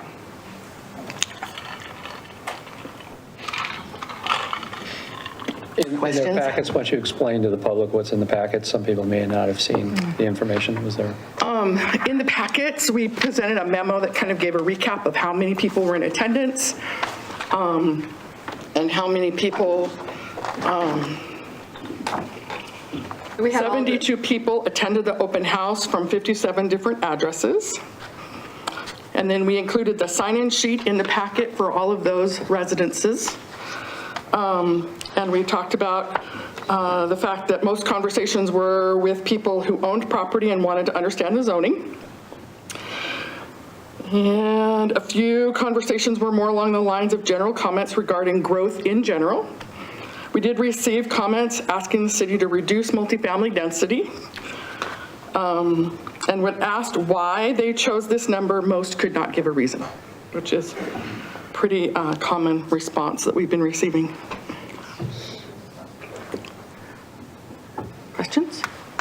Yeah, question on what is a master spreadsheet that's on your summary here in the second to the last? That's the spreadsheet that you're looking for a copy of, and we can get that. We actually have updated that since the open house. I just want to make sure there weren't 2. There's 1. Nope, Okay. just one. That's why it's called the master. We didn't want to have multiple spreadsheets with each of staff members so that they would get confusing and what have you. That's why there's a master. Any other questions? Okay. So I kind kind of did just a comparison of the changes in the code. The memo did it in verbiage, but I'm a kind of table-driven person. I like to compare side to side. So residential multifamily under the old code, before we did the text amendment to the new mixed residential, really allowed for higher densities than what mixed residential allows for. So the old residential multifamily is its term, multifamily, was for single-family duplexes, triplexes, fourplexes, or five or more dwelling units in a building by a special use permit. Whereas we recognize that most of that area that buffers between more of a commercial use and single-family residential should really be more of a dwelling unit, residential, single ownership structure. So in the mixed residential, we allow for single family. We allow for those duplexes, townhomes that are 2 and 3 dwellings, and then the cottages. So minimum lot sizes in the old residential multifamily were supposed to be 8,250 square feet minimum if you were single family, 9,900 square feet if you were on a duplex lot, and 15,000 square feet or if you were on any size structure bigger than a duplex. So you could put a 5-unit or a 6-unit if you could get it to fit on a 15,000 square foot lot. That was the old. That was the old, which we didn't like. And so in the new, we're recognizing the fact that we do have folks that don't like huge yards. Not a lot of land, but we do recognize that folks don't like huge yards. So the code now says that a single family lot in the mixed residential is 5,500 square feet, and a duplex is 7,000 square feet. And then the townhome and cottages, they don't really have a minimum because in development, the density is the maximum whether you have a single family home in that use or you have cottage homes in that use. If you have cottage homes in that use, it affords you the ability to have a small house, not much yard, and the yard that you would have had if you were like a single family lot, you would put in a joint area where you'd have a community garden or you'd have a courtyard area, but the density never changes. So it's still 6 to 8 dwelling units per acre in the new. In the old, the density was driven off of the old density map that was in the comprehensive plan. So the residential multifamily of old actually allowed for up to 12 dwelling units per acre in the high density area. Setbacks are virtually the same and building height is the same. So the only differences are a reduction in density and a reduction in the minimum lot sizes. That doesn't mean you can't have a larger lot. It just means that that's a reduction in the minimum, but a reduction in the density and a reduction taking all the multifamily out and putting single family residential in. Donna, just real quick, I wanted to check, isn't the side yard setback in mixed residential 7.5?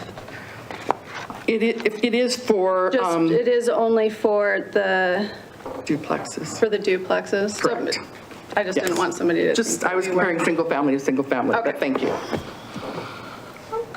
Whoops, wrong way. So we had commercial that was old, and commercial allowed for multifamilies of more than 3 dwelling units per structure by special use permit. So you'd have multifamily right adjacent to every general commercial use that's out there, and it caused all kinds of conflicts back and forth. There were no minimum lot sizes. It was dependent on location. So if you had a commercial that was in the medium density, you could go up to 7 dwelling units per acre, but if you had commercial in the high density, you could go up to 12 units per acre. And then the setbacks are 20 feet in the front, 10 on the back, and the side is standard setbacks for commercial, but you can go all the way down to 0 in commercial if you can meet fire code and building code. and 15-foot flanking streets, and 45-foot building height. So the only difference between the commercial of old and the commercial of new, setbacks are all the same, height is the same, but we took out the residential. So the residential in the commercial zone is no longer allowed. But the mixed use code doesn't require a multifamily. You can have commercial in a mixed use area. The density or the number of dwelling units, should you choose to add multifamily into your mixed-use building or your mixed-use lot or your mixed-use designation, is based on the maximum per acre, and that's based on your transportation plan today, your what's shown in the modeling for the transportation plan and the modeling for the sewer master plan, or you have to do mitigation accordingly. There's still no minimum lot sizes. That density, that up to 20 dwelling units per acre, is again going back to the modeling assumptions that were there.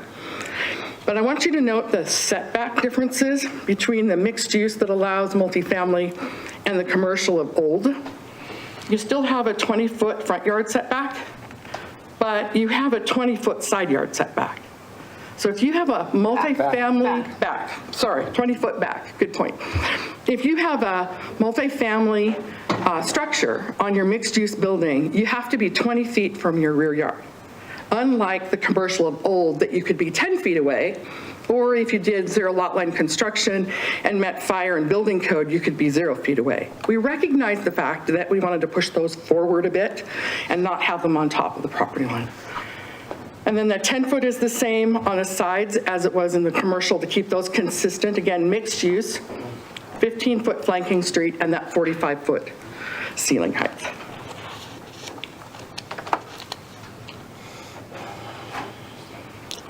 Okay, so far? All right, we're going to forge forward. Question? So we met previously. Do we have questions so far on the last one? Distinguishing. Okay, go ahead, Don. Okay. Not really. Ask a question. Yeah. I get, Brett's prompting me. That's good. He wants me to ask a question. I usually do okay on my own.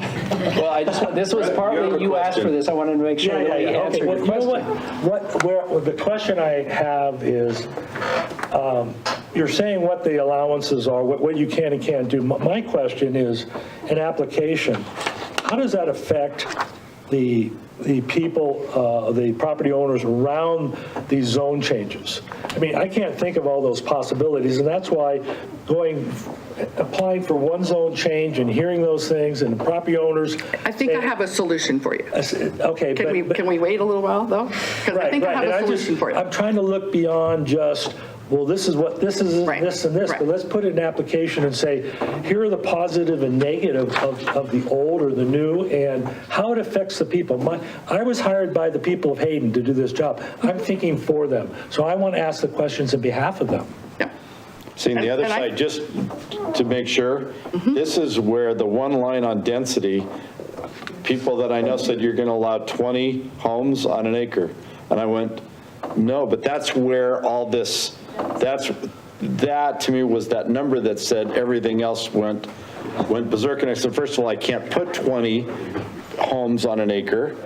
And what will it look like and why is it changing? And so thank you for that explanation, good or bad. So that it was, that at least, and we've had no code changes already, but that was the number that caused me to not be able to sleep for a few days. So we'll move forward. Keep going. Okay. Yeah. So we've been trying to move forward, and mixed-use design standards. We all want people to build to a certain something that we want them to kind of meet that goal.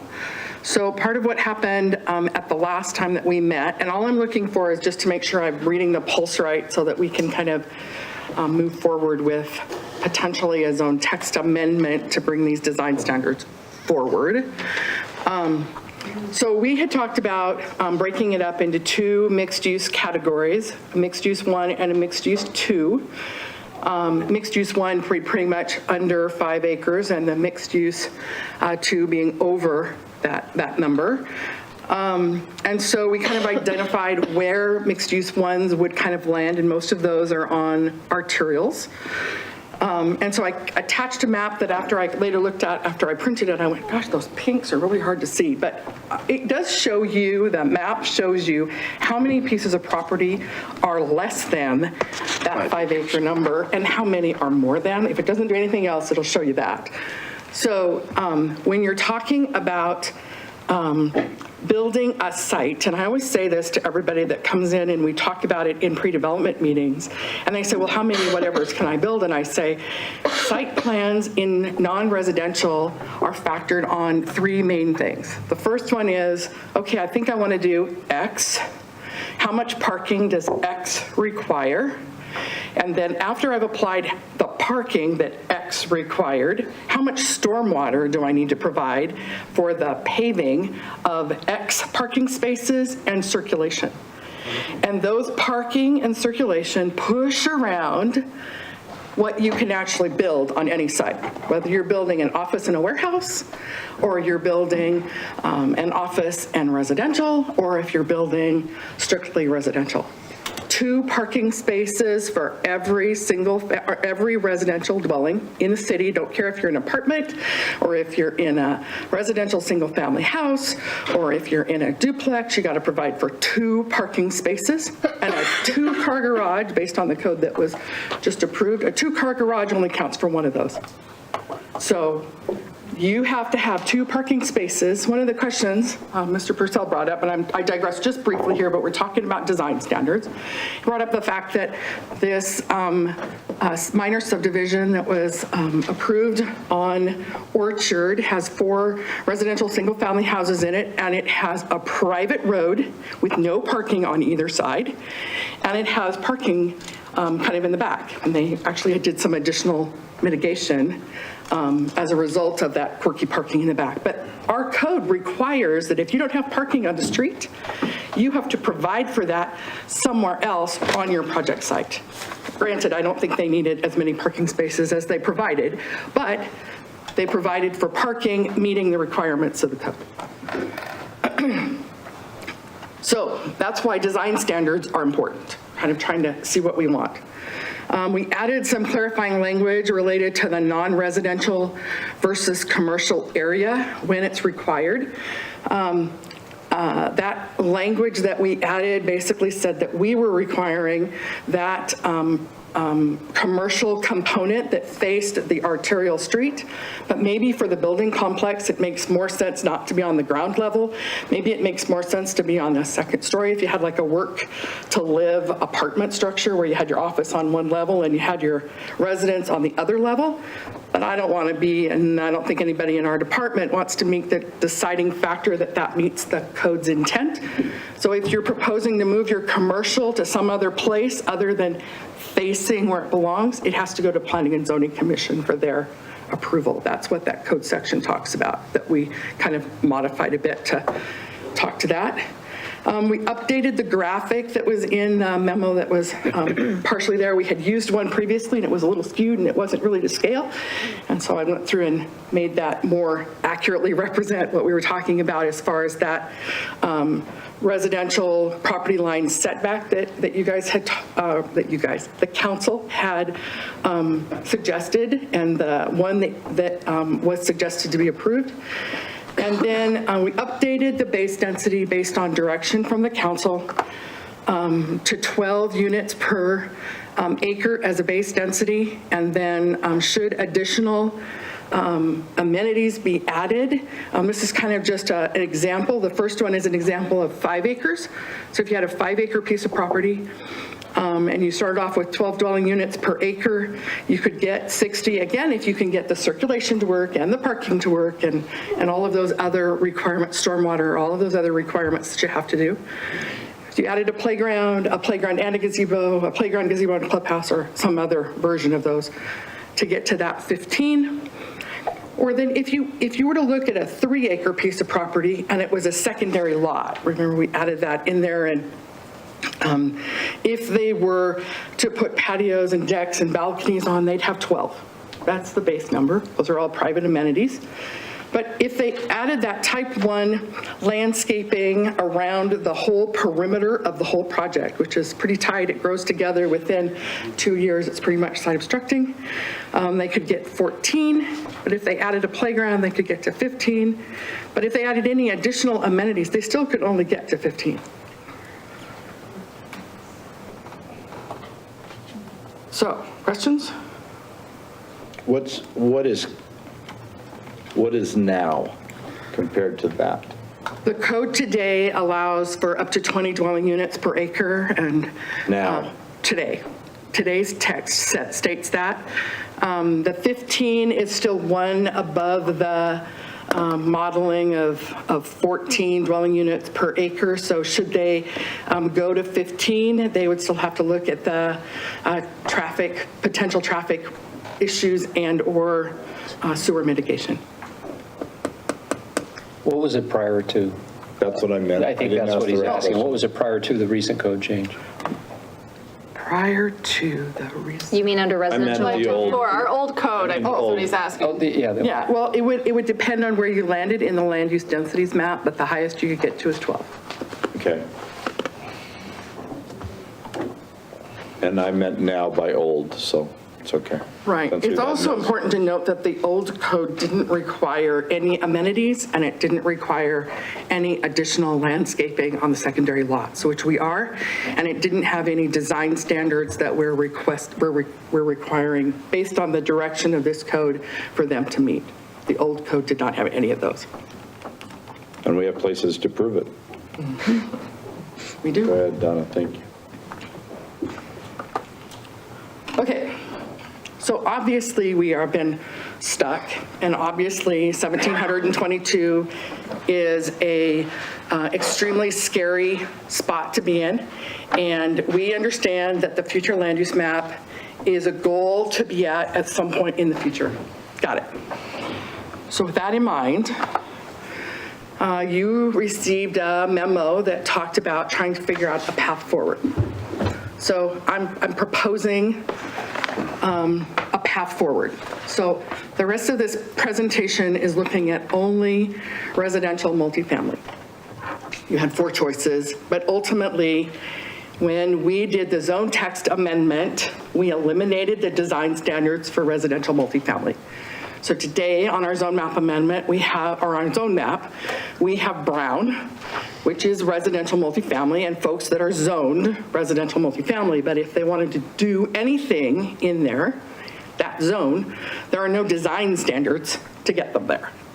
So from a moving forward perspective, and not having to look at each one of those properties coming in on a case-by-case basis, to bring a zone map forward, it makes sense to move a citywide zone map amendment forward for the residential multifamily only.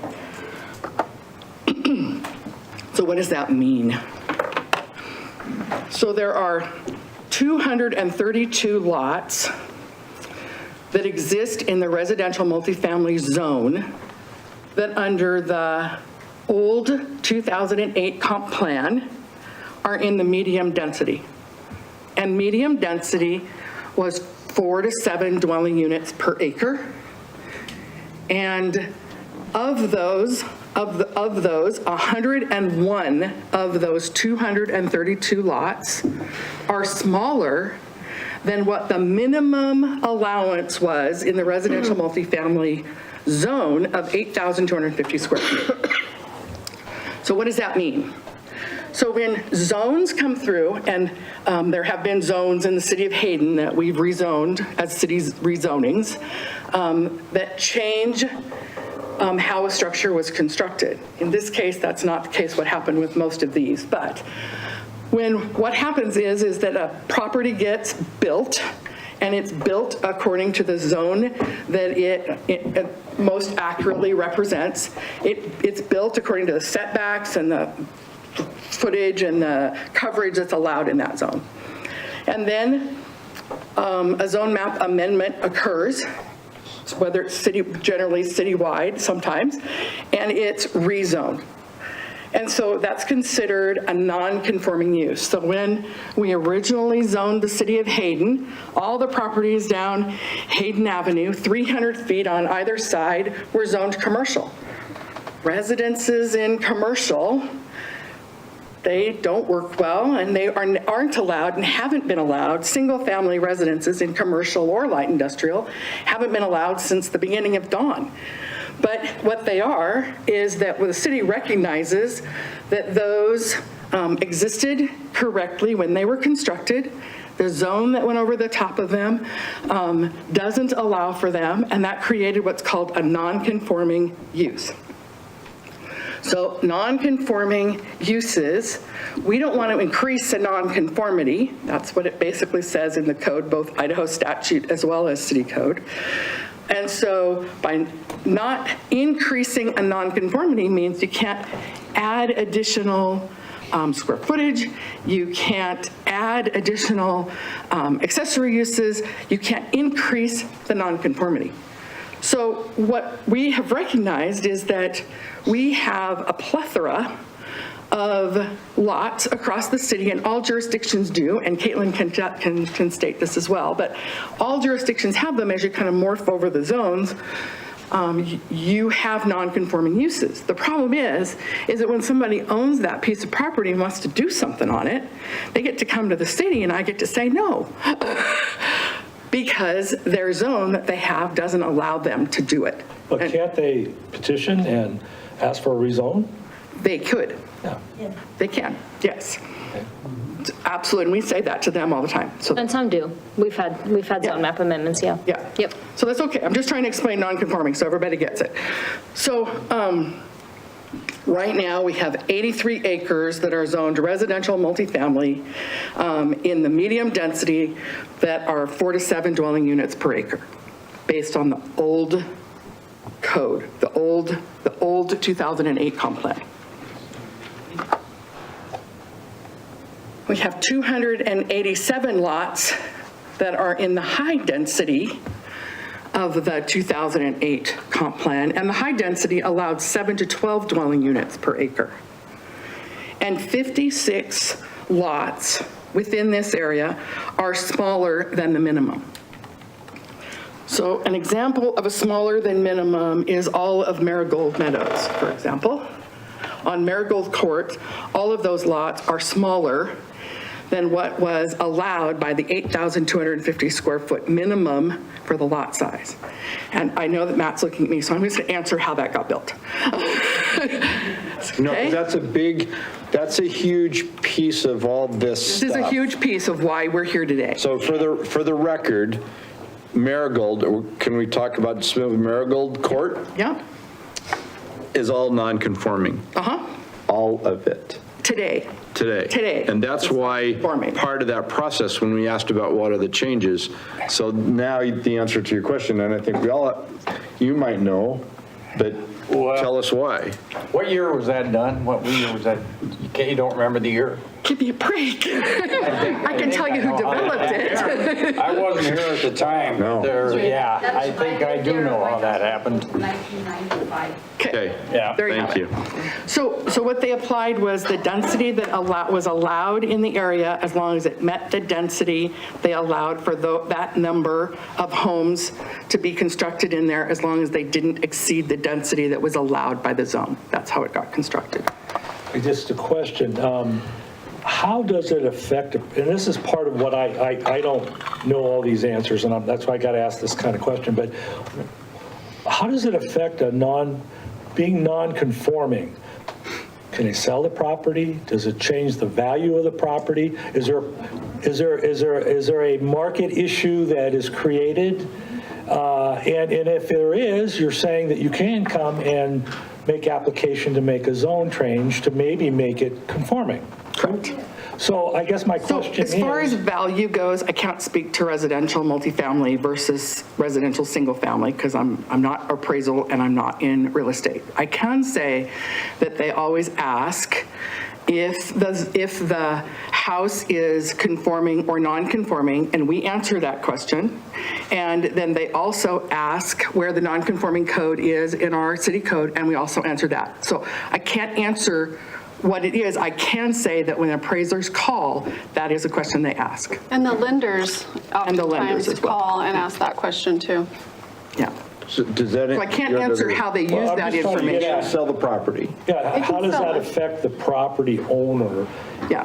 in an application? Because if we have all these non-conforming properties, are they not selling? Well, that's why a lot of what was done was due to the nonconformity in the residential area. A lot of the work that was done was to be able to create some level of conformity, if you would, or options with respect to the non-conforming property. And this is a big deal. So Donna, we can answer the question that wasn't posed. How, or I thought Councilmember Roeder did. How were those homes, you did it process-wise, how were they approved? How was a home that the city of Hayden said for residential, single-family residential, you have to meet these standards? Correct. And yet those single-family homes did not meet those standards. How did They do that? treated the residential multifamily as being multifamily, higher density, and they looked at the density requirement in the comp plan that afforded them the ability to build lots at that higher density, not meeting the minimum lot sizes.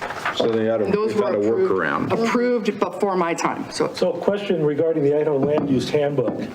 Is it okay to have non-conforming properties? It is. Based on the act or the law? It is. So there's no violation of law. No. So then what's the problem?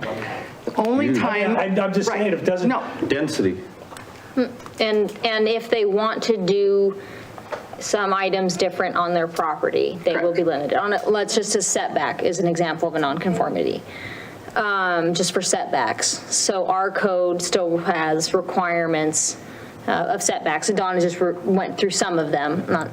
And if they don't meet them, our code says that if they want a variance from a setback, that's specific, not just a variance through planning and zoning, something different on a setback, they come to you for that, asking for that request. But there are some residences that staff gets questions about where just the configuration of their lot, the inability to meet setbacks, that some items they're wanting on their property, just, they're not feasible. They pose, yeah, like a shed or a shop, yeah. They pose problems, but absolutely, nonconformities are allowed to continue and exist for as long as The structure is used. the use is ongoing, as long as the use is ongoing. So those individuals who have a non-conforming property have a absolute vested property right and interest, and it's protected, both in state code, city code, and through case law in Idaho, to continue to use it. They can't enlarge it or expand it, but if a fire burnt it down, they could rebuild it to the same footprint. And we see that, you see driving on Hayden in the commercial area, you'll see the random homes here and there, and that's how just nonconformities happen. It is just more of the concern for setbacks, lot configurations, others being prohibited from using items But on their again, a property. remedy to nonconformity would be to apply for a new zoning. And they could, Make it. absolutely. And they have can. that option, so. Yeah, everybody has the ability to apply for a zone change, so just that's not going away for whatever we decide to do, whatever the city decides to do. Any property owner has the ability to come in and request a zone map amendment and follow our process to do that, whether it's through this process. That's not the Yeah. point. Yeah. Go ahead, Dick. But that doesn't mean you're going to get it. Yeah, right. Because I live in one of those places. Yep. When our house was built in the little subdivision between the two highways, that was residential. And later, they changed that all to commercial. So if I wanted to do anything, my house is worthless. The property might be worth something, but unless it's another residents or that wants to live there, they can't do anything commercial in there. Once it converts It'd to have to commercial, convert. it would have to stay commercial. Could be, yeah. Yeah, and we've had those too, where areas that were formerly like residences off Hayden have converted to like an architect or an engineer, an office, of some sort. And so then, they've gotten questions about use of the property, and it's like, nope, it came into compliance, so you don't get to revert back to a residence. So again, okay, go Don, I ahead. was just going to say, is a common one that you were trying to protect, to fix the ones that were non-conforming. Right. Because a common one would be somebody would come in and want to get a shed, but they couldn't add to it. And so it takes them like 2 to 3 months to go through a process plus $1,500 or $1,000 in the process just to build a shed because they're non-conforming. And so that's probably a common they one wanna where if we were to Add on to their fix house, that, it's the same then if they issue. want to do something like that, they can just move forward with their shed. I met with one of the owners of BizTown.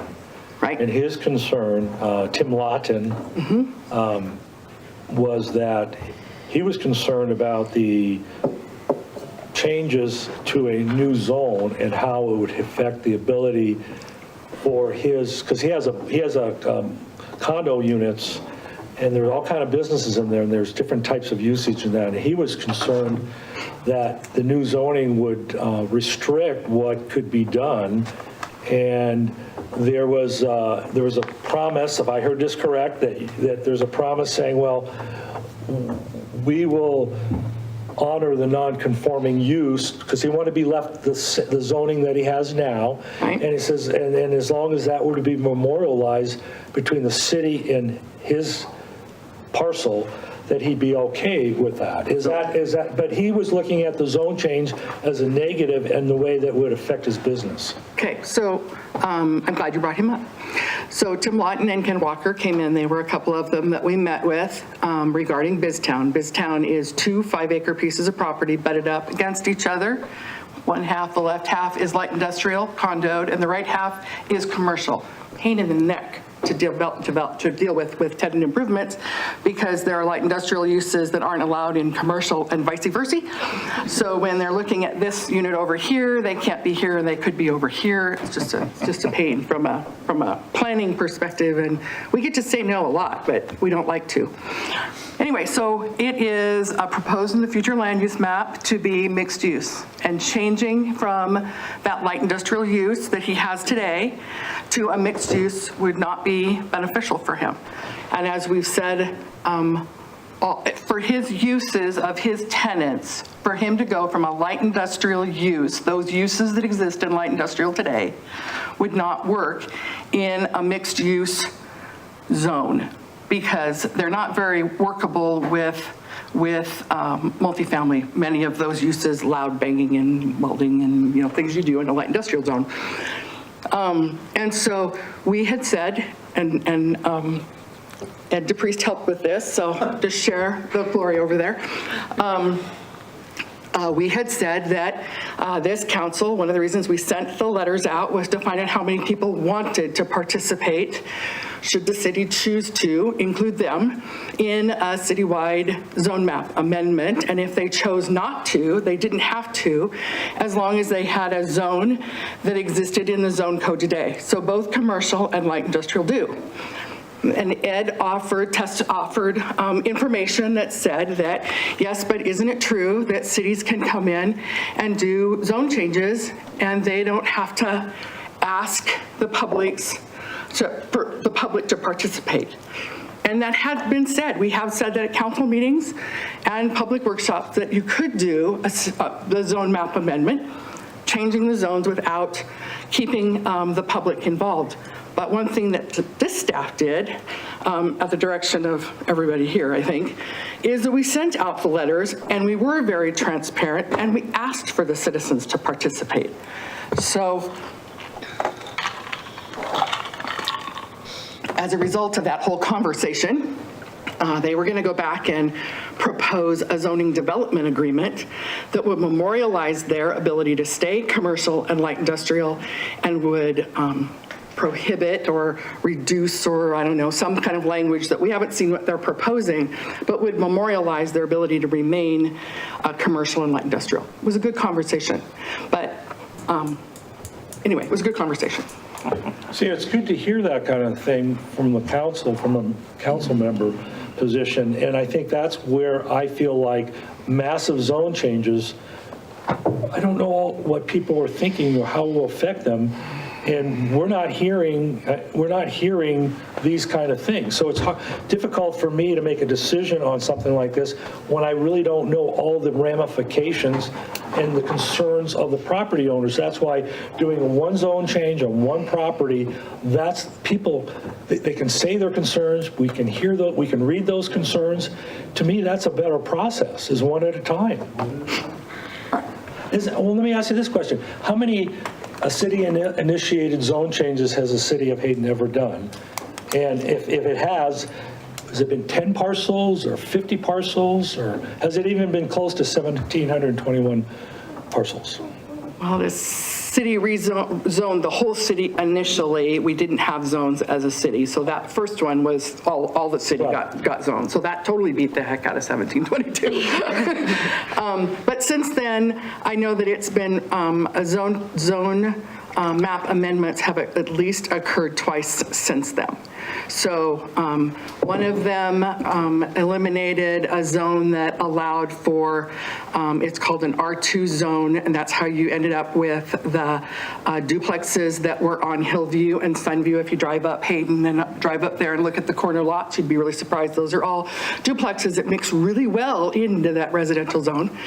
And then the other one that was partially done was the fact that most of the manufactured home parks that are in the city, not all, but most of them were annexed in as they existed, and they were annexed in by the zone that they were. That's how you got this quirky, funny word piece of commercial smack dab in the middle of that sea of residential suburban, is because the county had manufactured home parks as commercial. So that's when they got annexed in, they got annexed in under the same zone. Then they changed the zone over the course of a little bit of time so that they were manufactured home park zones. And then they decided that didn't really work well. And so they eliminated that zone and reverted them back to the zone that they existed prior to. So we've never done anything this large of 1,700? Not that I'm aware of, but I haven't done huge amount of research. I just thought those were quirky ones. Right. Of interest. Not in the last 20-something years. Okay. So we sent out the letters, and we identified that we had several properties that had been sent letters that were residential uses from residential multifamily uses that show up in the future land use map as mixed use. And so they got the letter and said, hey, you're currently a residential multifamily, and our future land use map shows you as mixed use. And that's true. So if you were flying over the city of Hayden at 5,000 feet and you were to take a brush and you were to paint on the city of Hayden, kind of where you saw things occurring, you'd see along Hayden Avenue, you might see some mixed use, and on these various other streets, you're going to see some mixed use. But ultimately, does that look like what that looks like today? Probably not. Residential multifamily, as shown previously, sorry, I didn't really want to do it this way, but residential multifamily, as shown previously, more closely resembles mixed residential. Two or three things that are really beneficial here. The first one is residential multifamily today affords you multifamily. If you use the old code, which we don't have anymore, it afforded you duplexes, single family, triplexes, fourplexes, or 5 or more units by SUP. But we recognize that almost all of those residential multifamily zones today are really single family or duplexes, some townhomes, but no cottages yet.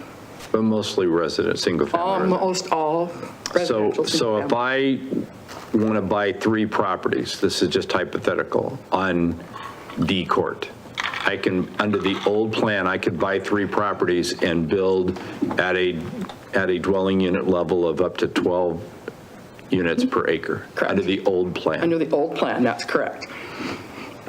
What we're proposing is that because these plans, these 2 zones are really so similar, and we recognize that that residential multifamily is really more of a use of that single family and or duplex like Eileen Court or Jaden Court, that it makes sense to shift these to mixed residential so that the zoning map reflects what they were both supposed to be in the residential multifamily and affords them the same developability that they would have had in the residential multifamily under the mixed residential. It also reduces the density of those that are in the high density areas by like 3/4.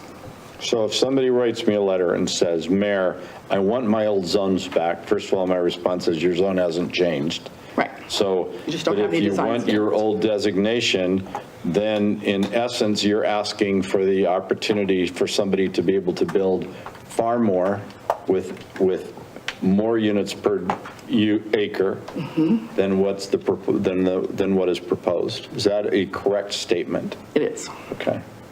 But in contrast to that, when you rezone ag, you're now increasing density by quite a bit, or the possibility. So, I mean, so when you start to evaluate density and the effects to the city, correct, you have to look at the whole thing, not just. Which is why I said in my very first slide that I was proposing that we only look at residential multifamily.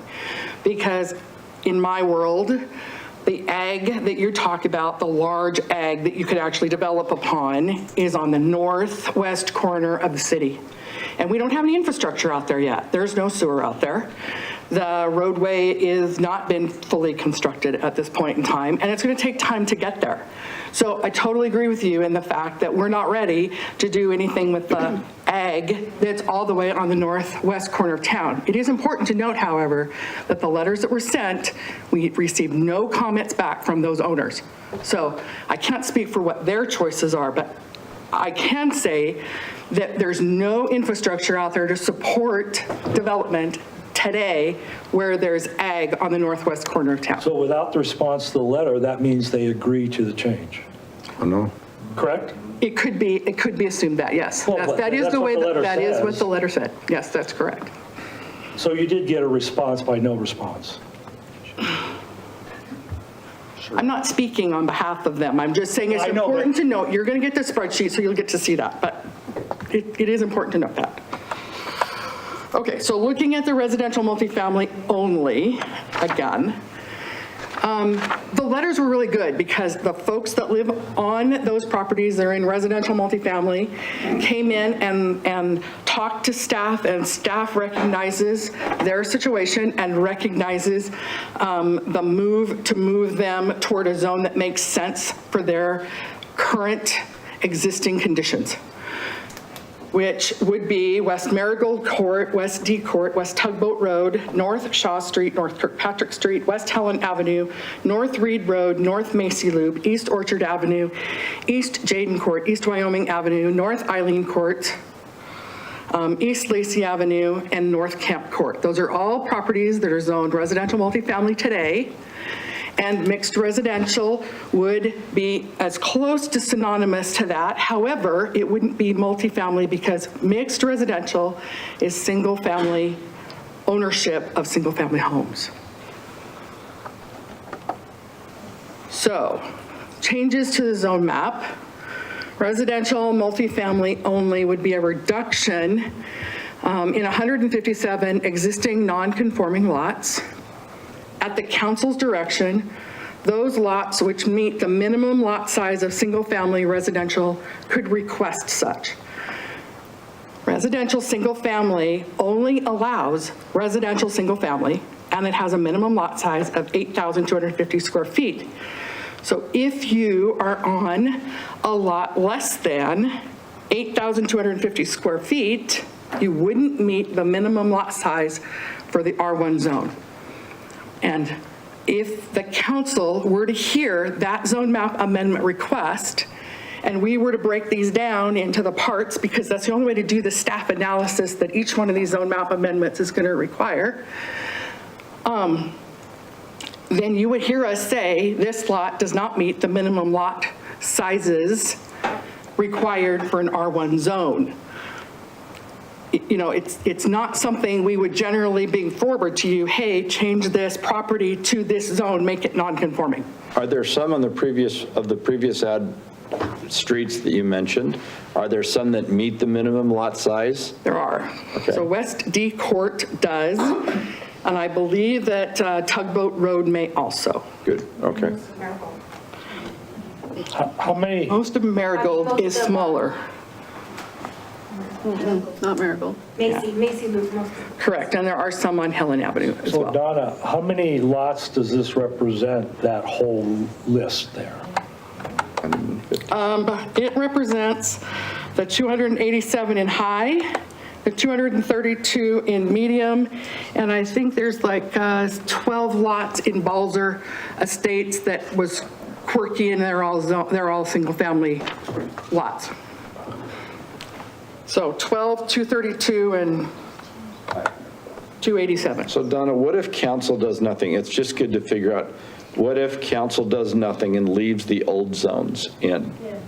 So what happens is that one of these people that is like, I'm going to use this one down here because this is in the flight path.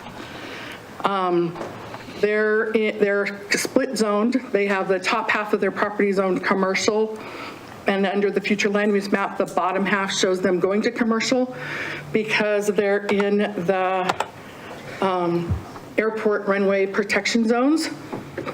And there are projects that, this is not the promise, but this is the sentence that we say. You have a property that's in the residential multifamily zone. The council hasn't made a decision as far as what zones they're going to move forward with a citywide zone map amendment. You could request a zone map amendment prior to their decision if you wish. But ultimately, until they make a decision, you're in the residential multifamily zone on the map, but you don't have design standards, we can't issue a permit. Okay, so what happens in the other residential streets that you mentioned? The same thing would occur. So if they wanted to do anything on their property at all, 2 feet off the kitchen that wanted to add, they wanted to put a shop or a shed in the back, if they wanted to do anything, they couldn't do anything because there are no design standards for residential multifamily. But I can come in, buy 3 of those homes and build multifamily right now without a zone change. Is that correct? Not now, because we don't have design, we don't Because have none of the the code standards for anymore. it, okay. Right. But If you reinstated that code, I guess. But that's what I mean, so does not doing anything, does the council then need to make a decision to revert back to the old zones? If you revert. No zone changes have been made? If you want to revert back and add the new code in, we will have to amend the comprehensive plan. Oh, I'm not asking We the would, question correctly. we would. Idaho Code 6511 talks about zoning, our zoning ordinance, and then it talks second to that about the zone map. And These people don't live in limbo. no, I know, I'm just saying about, but your zoning needs to be, your zoning ordinance under the Local Land Use Planning Act is needing to be in accordance with your comprehensive plan, including your future land use map. So we would be adding back code that now for a zone that we don't envision or have by our comp plan or future land use map. I'm not saying that's not an option to do that, just saying it requires something different and probably amending our comp plan to do that.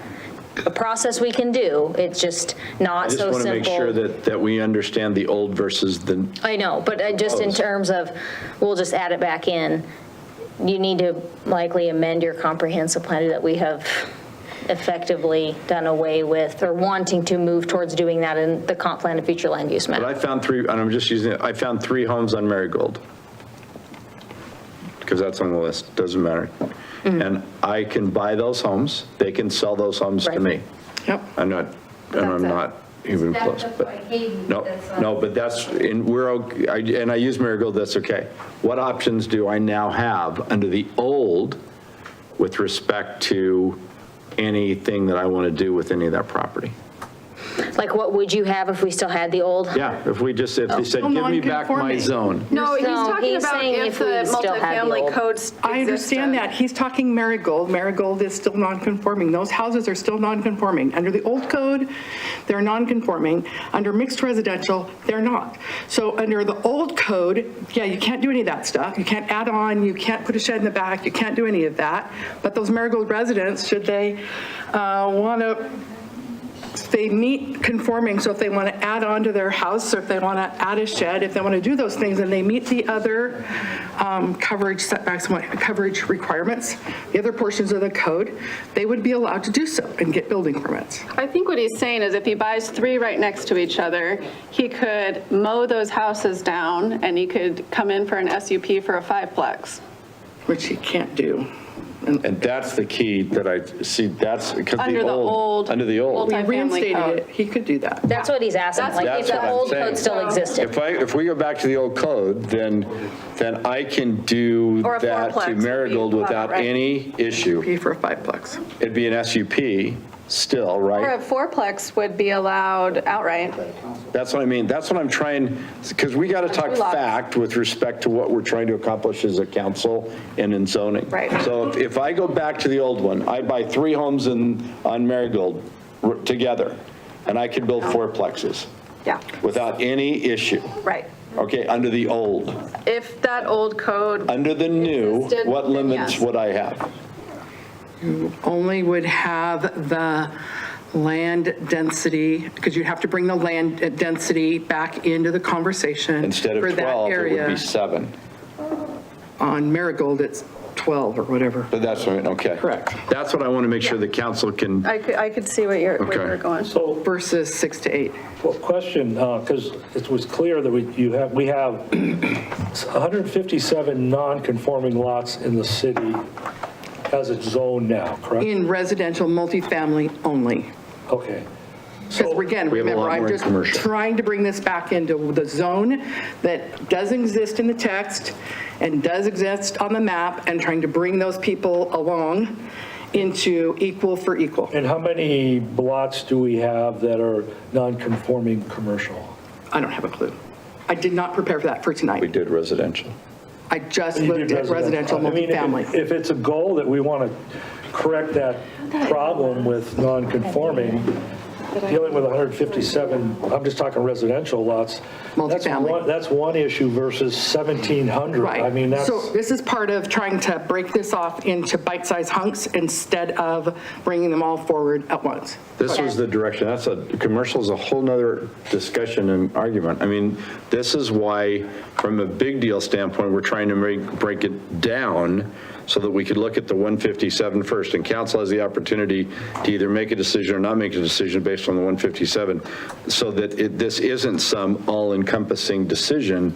It's a step-by-step decision that we can review, discuss, debate, analyze, and figure out whether that's the right step without worrying about all the other things that we can then talk about at a future time. so you're saying we could vote separately on just 157, and that's an option to cure the non-conformity? it won't cure it. The whole zone's currently non-conforming. Well, sort of. So But it helps it. It cleans it up. what I would Does it fix the propose, non-conformity by the zone change? it does. Well, It would. But everybody's talking at the same time, so let's So- just sorry. let Donna, let's just all let Donna So explain. what I'm proposing, what I would propose from my perspective, in order to, and this is me talking, I'm trying to break this off into bite-sized pieces. I'm trying to slow the freight train down. It's important to note that. Because that's what everybody feels like. You're holding on to the end of the caboose and it's just running away from you. I get it. So going back to the zone that doesn't exist in the zone text, but exists on the map, that's the one that we're trying to push into a more conforming zone that exists today. It's important to note that folks like D Court, that folks that live on D Court have properties that butt up against residential single family, and they meet the minimum lot size of 8,250 square feet. But I would propose, whereas the people on Marigold Court do not. So, and others. So we have that kind of, they were both built about the same time, and they're built both in residential multifamily, and so we're trying to make something pretty consistent. So what I would propose to do is look at each of these areas and the others that are in residential multifamily, put together a letter to each of them that addresses their particular nuance issue. So that basically says, hey, you're in the residential, what I basically said tonight, this is the zone that you're in, this is what the old zone allowed for you, this is what the mixed residential zone today allows for you, and this is what, if you meet that minimum lot size, this is what the residential R1 allows for you. Select one, call me or whoever in our department if you have questions about what this means, and then tally those 500 plus or minus residential multifamily. Is that what you came up with, Matt? 531. Okay. I can do that. I wrote it down only because you already did the addition. Bring I those wasn't gonna back do to that. council so you can look at what the owners of those properties would request to do with their property before we go to public hearing. Then we will send out public notices to all of those folks that would be affected and notice according to how the council directs us. Question, will the public hearing be in P and Z only, or will it be a public hearing before the council too? Our code requires a public hearing at P&Z, public meeting item at council. If you wish to direct staff to add more notice and time, you can do so. This is a city-initiated process. Our code has other limitations for when we trigger a second public hearing item. Usually it's when something is substantially different from what was presented at planning and zoning, triggers another hearing before you. But on a city-initiated process, could they just decide to have Yeah, a that's what second I'm hearing? trying to say. Yeah, it's a Yeah, city-initiated process. You could choose that. If you want to direct a second hearing, we just would need to know that. That's fine. So Same I'm thing with not the notice asking for you to make requirements. that decision tonight. What I'm asking for you guys to make the decision on is to direct staff to personalize letters to these folks that are affected in the residential multifamily zone based on their location, to send it out to them with information related to the zones that they're in, and let them decide on a case-by-case basis what they would propose to do. I want to bring that back to council. You can look at it on a map. You can see how many of them on each of the streets and all of the properties want to go, wherever the heck they want to go in the residential single family or the mixed residential and or mixed use, because there may be a couple of those. And where they want to go. And then once you've looked at that and kind of looked at kind of the map as a whole, then we can make the decision as far as the next steps and what we want to public notice. One thing I would ask for, if we do that the format would change a little bit, because I talked to some people that said they didn't know what to do.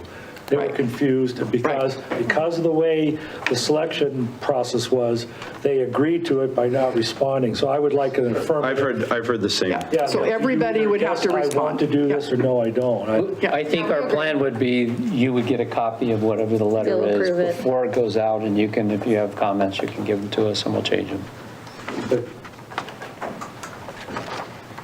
What about those that, then, those that wouldn't be included in the 530? Yeah. Go ahead, Councilmember Dolang, and then Brett. Donna, so the letters would only be going to people who live on the last slide? They'd go to all of the ones that are in Brown. So like Stinson Estates, all of the areas that are in Brown, currently the residential multifamily. Okay, and would letters go to anyone with acreage? Or Just the ones that are in Brown. We're just proposing residential, those currently zoned residential multifamily Okay. today. Yep, Yeah. just limited to those. That's what I'm proposing. Okay, thank you. Yeah, and yeah. Those that are kind of colorblind, that kind of red looking. It's kind of like a topo. That's not what you're talking about. All single family. All of this is Brown, this is Brown. Sure. Thank you. Yeah, just the residential multifamily zone. Okay. Pretty much they back up against the commercial. That's that buffer. So do you need direction? I'm sorry, I'm sure there's more questions. Council President, Councilmember Delang, did you have any more questions? No, sir. Okay, Council President Satterfield. Just one, Donna. So I like your proposal. It gives, I think, the maximum amount of input from everybody. It makes it a little more personalized. It's their property, not. Right. So I'm clear, when we see all of that, your proposal, when we see all of that, you're not proposing that this house and the house right next to it are zoned differently? I'm going to defer to Caitlin. Or are you? Yeah, I think that's, what? They may, because if somebody on D Court chooses R1 and somebody else chooses mixed residential, they could be next door. But that's something we have to look. I was going to say, that's absolutely going to be something planning and zoning and council is going to have to consider of whether you want in the same subdivision, and looking at our comp plan and looking at that future land use map. So. That's what the public is asking for right now. Right. And maybe I'm jumping the gun. I should wait until we get that information. Yeah, I mean, we'll see what I'm happens. trying to think ahead. So if this person wants multifamily, this person wants mixed use, they can have separately, but what does that do when the house changes owners? Does that mean every time that does, the new owner changes it, or does it stay the same? It stays the same. So one limitation on zone changes is in the Local Land Use Planning Act, and 6511 is that if a property owner has come forward to request a zone change and is granted that zone change, the city cannot change a zone without the property owner's consent for 4 years. That's the limitation. So if somebody, and we've talked about that before letters were sent out, and, knowing that that is a requirement in the code that specifically requires consent. It's if somebody came forward within the last 4 years, requested a zone change and received it, we cannot step back, change that decision. We gave them a zone change without their consent for 4 years. That sticks.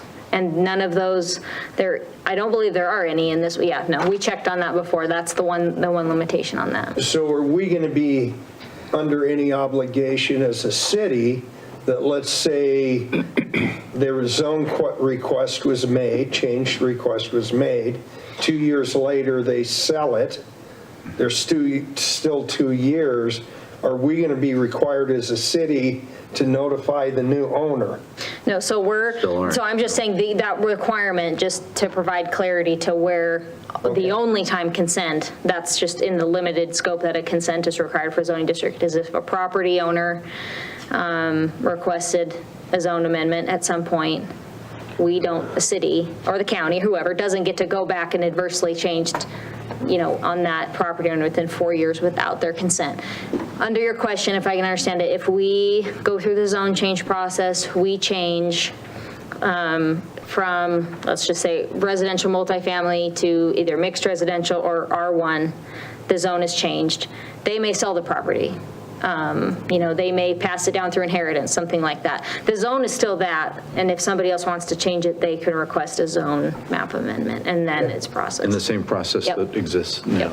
Okay. Just, yes. Yeah, I like Donna's proposal. Yeah, so this is just limited to the zone that's, now on the zone map, because again, we haven't changed zone yet. It's on the zone map, but it's not within our zoning ordinances, and it's not included in the comp plan future land use map. So this is just to this specific one rather than the whole 1,721 properties. Jerry? Donna, will we be discussing proposed changes to the mixed-use design standards at some point tonight?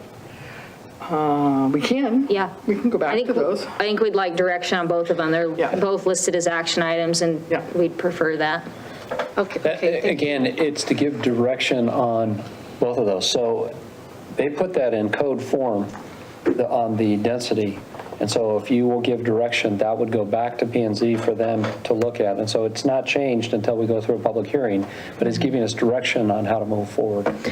And we would, just as we did before on the code text amendments, notice it, have a public hearing, public hearing first at planning and zoning, and then for the code amendment comes back up to council, so. Okay, thank you. So Donna, do we provide direction on this first and then go to the design standards? Yes, please. Okay.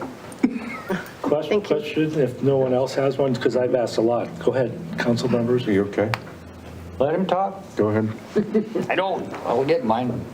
The question is with procedure now, going with an individual zone change requires certain notices by Idaho statute. And I don't even know what they all are, and I know that Caitlin says, and I think one of them is you have to have notice to all the adjacent landowners. 300 feet.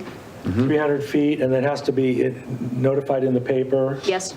Yep. And then registered or letters sent out also? We will do, well, what I would propose, and when we get there, you can let us know if you're not wanting to do this, is if we go with all the residential multifamily, it's over 200 properties. We would do a display advertisement at least 4 inches by 2 inches in size in the newspaper. That's one, because that's in the code about the requirement. If you have so many more properties, we have to do a certain type of public notice in the paper. It has to look a certain way. So we would do that. We can do notice to all adjacent property owners within 300 feet and send letters to every one of those ones, notice to the parcel in question, notice of public hearing. Okay, and so there'd be... In addition to posting on our site. Now you're talking over 200, and I was asked a question about... Right. So it would be the same notices as an individual parcel that would be applying for a zone rechange.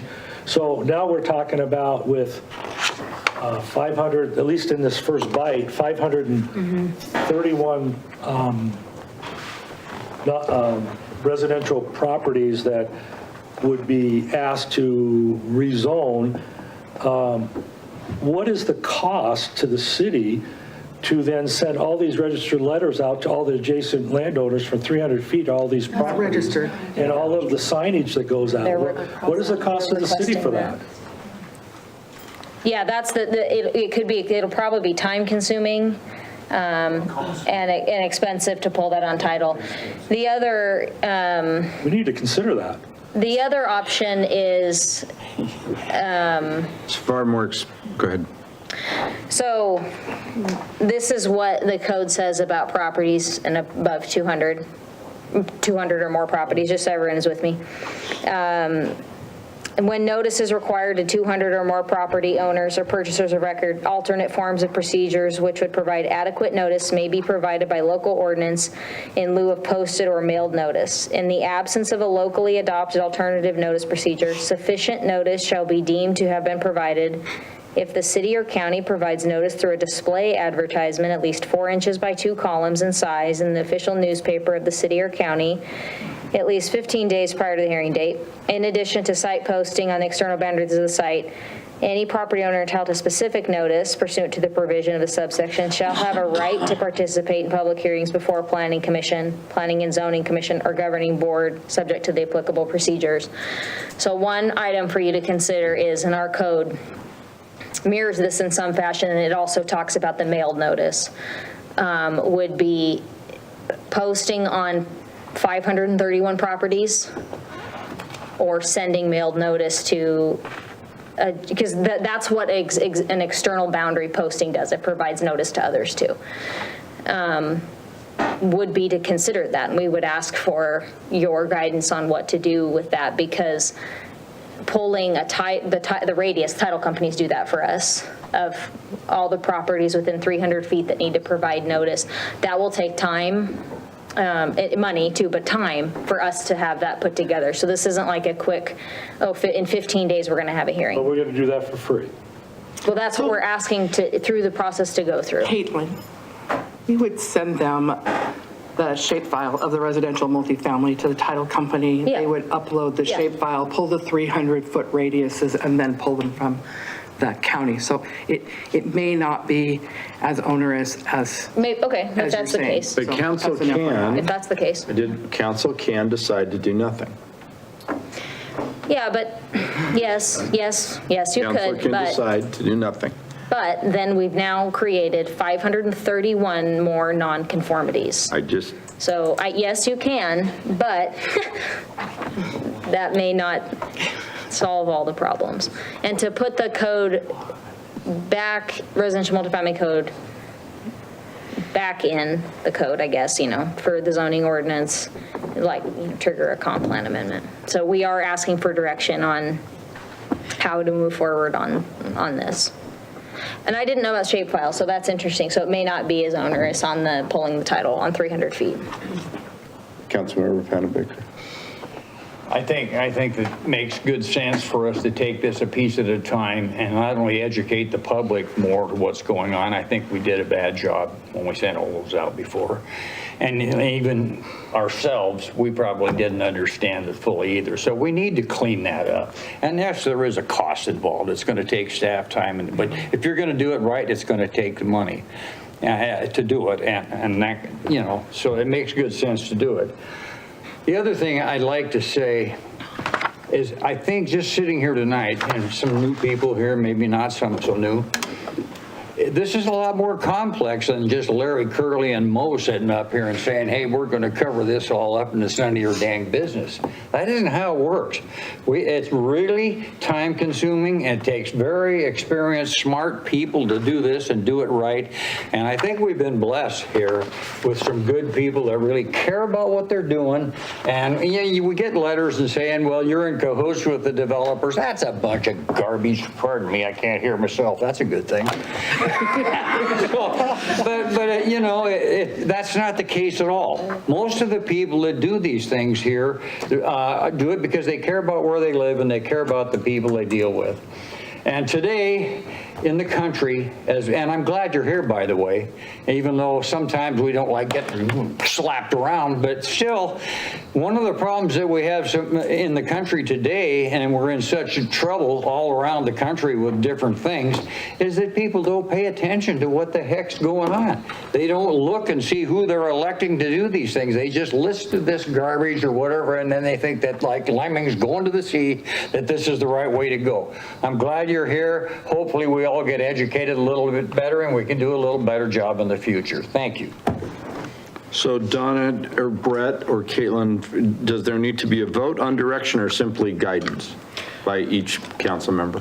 I think we want to vote. Yeah, just to know, we've put forward a specific request in front of you of, not doing all of them, but do we just do this zone? Do we do nothing? So the request is simply residential. Multifamily, that's what staff said. The recommendation tonight was to do the multifamily only and to get direction on letters and things like that. If there's a different direction, you saw other options, you could, the do nothing is going to require to do something.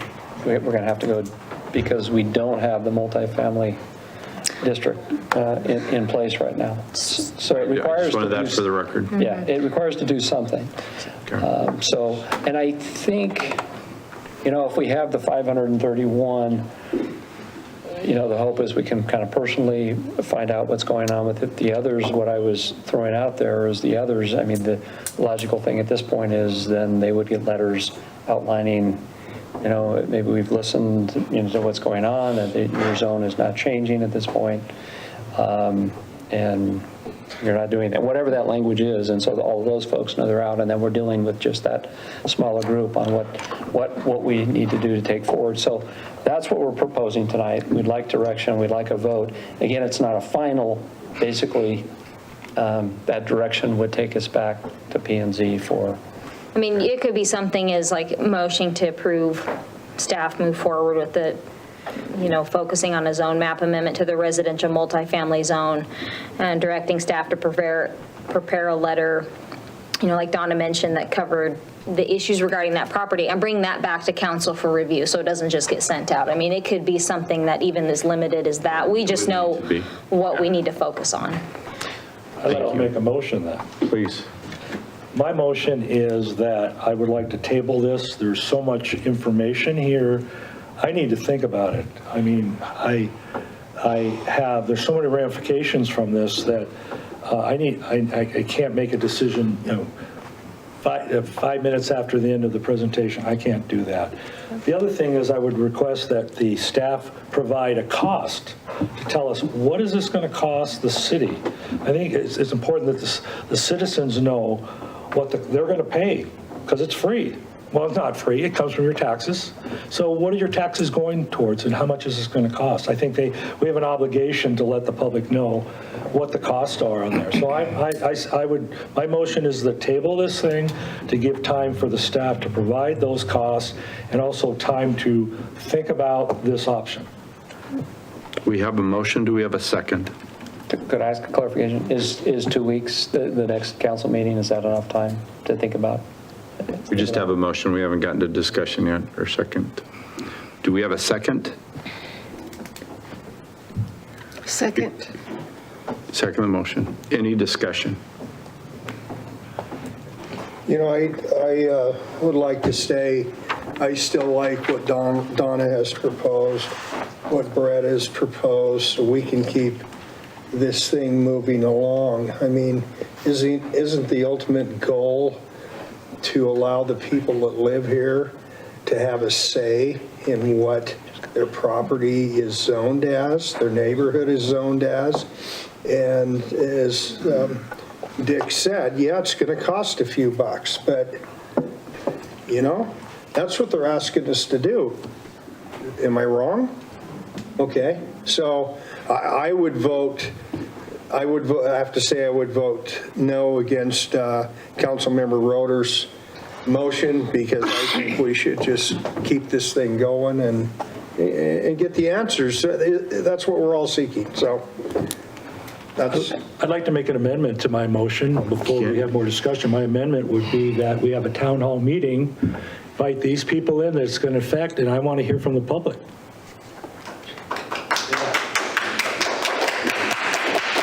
That's okay. They have a right to have theirs. We're proposing something, I want to hear from them. I don't want it to go through staff, then to us. I want to hear it. We the people. Legally, then, Caitlin, we had an amendment to a motion. We had a motion. We did. We had a second.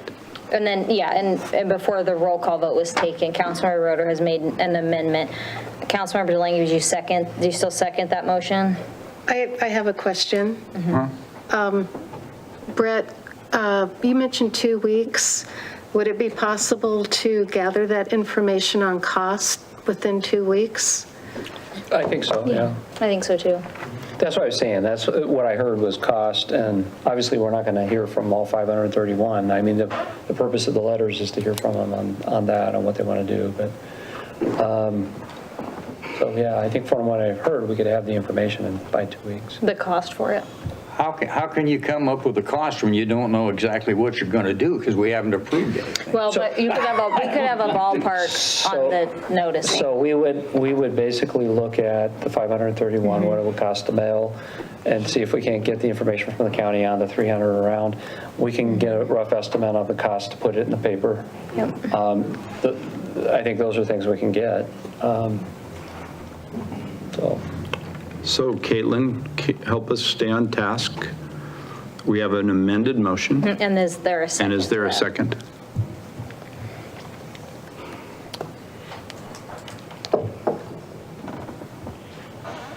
So how do we have, there's not a second to the amended motion. Right, so motion dies for lack of a second. The amended motion. Right. What about the first motion that we do have a second?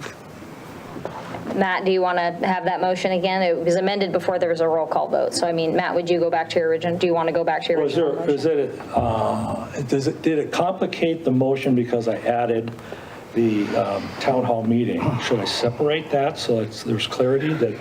One item we could do, this is just a suggestion, is we could at least get direction on focusing just on the residential multifamily. I guess we could get costs by August 24th. And then you would at least know that then to decide if you wanted to do a town hall. I'm just trying to have something. But there's nothing binding on this. There'll be no letter till council approves. There's nothing binding in terms of this action. So Right, so one suggestion, one idea, like I said before, the first motion was you could have a, motion to approve staff moving forward with just proposing a zone map amendment to those currently zoned residential multifamily, and staff preparing a letter to those properties, regarding the same, and that letter has to be reviewed by city council, reviewed and approved before being sent out. That way it just kept moving somewhere. It doesn't mean the letters get sent out, and it doesn't mean that we're rezoning these properties. It was just a. But it also doesn't limit a public hearing later. That's the part. That's right. So that was just a focus. That's what we're asking just to focus. This doesn't limit public input at all. So with that, we could also pull costs to give an idea then to Councilman Roeder, if that would help. Okay, just to be clear that the amended part where I wanted to have a town hall meeting to hear from the people, Right. I had no second. I had no support. I'm the only one that seems to want to have a town hall meeting on this, so that's gone. So now we're left with my motion that we table this, and because I need more time to think about it, and also to give the staff time to collect costs, not only on the direct costs, but what is the time that we're paying staff to do this? Right. Where it's costing time. So we need to have that added, not just what the mailing cost is. Right. So I'd like a total. And staff cost. detailed Well, on the other side of that too, there's going to be a cost if we don't do anything, then there's still going to be a cost to undo and go through the process again. So, but we're not looking at that option right now. We're looking at the option of this. That's why I'm asking with this option, what are those costs? We'll work to provide it for you. Thank you. So the motion that was seconded, And Matt, do you want to move forward with that? I mean, I guess you could always withdraw your motion. That we table? So, no, well, that didn't have a second, but just on your first one that I have, yeah, excuse me, sorry. I heard that as town hall. You said table, sorry. Motion, That's why I separated. right. So go back to the first. Do you understand what's happening here, please? We're just engaging in we're trying to all understand too. I'm trying to get clarity on where we're at. Is mixed use going to be addressed? Second to this, yes. That's not being addressed right now. Yes, Yeah. tonight. Yeah, okay. yeah, Or no, we this hope. is simply direction information. So That's why I don't know, every that's council what I'm member's asking. had He wants to still go forward. days to be able to review this portion of information, just so that I Right. could speak to you, but I speak to everybody. So council has gotten days to be able to review this information, then the only direction that staff wanted was to, and we identified only residential, is to say, okay, if we do nothing, these are the ramifications. We have higher density in many areas and other ramifications. If we look at changing, we just want to focus on residential, and we're giving in a I guess it's directional, if nothing else, direction to Brett and staff that will allow them to be able to put together a letter that the council will review that identifies what changes can be made to a residential lot that is not always non-conforming, but Right. mostly non-conforming. And that's all that's being asked right now. This is not, we're Right, not so- talking about any multifamily, we're not talking about anything with the comp plan. Right, so to just encapsulate what Donna said she's you said, not Donna personally is proposing, staff's proposing, but this is what Donna mentioned, proposing to look at all residential multifamily, put together a letter that covers the issue regarding that zone, which would include what they're currently zoned as, what the new zone could be, what's allowed, what's not allowed, kind of the information that you got tonight, more of a comprehensive, what used to be allowed, what could be allowed, what are their options, and bring that letter and those properties separately, because the letter would need to go out first to those before you got it, but bring that issue back to council for you before we ever set a public hearing. So you would see this, we would see this more than just. Yeah, my point is that whenever we take action on something, there's usually a fiscal impact. We know what it's going to Right. cost. And I'm going, hey, I want to know what this is going to cost. So And I think that that's something the public wants to know too. so then, Matt, do you still want to proceed with your motion to table this and request staff to provide a cost, and we could get those costs by the August 24th meeting? Okay, so then Jerry, you'd still want to second that? Okay. Okay, we have a motion and a second. Any further discussion? Hearing none, roll call vote, please, Abby. Council President Satterfield? No. Councilmember Panabaker? No. Councilmember DeLang? Yes. And Councilmember Roder? Yes. And Mayor Griffiths? Yes. Okay. Can I say Motion something? carries. I see no advantage whatsoever waiting 2 weeks when they're going to add all the stuff and bring it back to us anyway. That was my question. But that was the vote, so the vote's been made. But I do like the idea that we know the cost of things that we do. I think that's important. We're okay. Okay, so we'll get that. If we know the cost and don't We'll work like on it, that we're for the gonna tell next meeting. everybody no. Okay, next. Can we recess for a few minutes? Yeah. That's probably good. Because there's going to be discussions. Let's recess and come back in 10 minutes. Is that okay, Next Don? decision is on the direction on the density. Yeah. You have to be here, so it's going to be a big. I'm saying the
I'd like to call the meeting back to order for the city council meeting.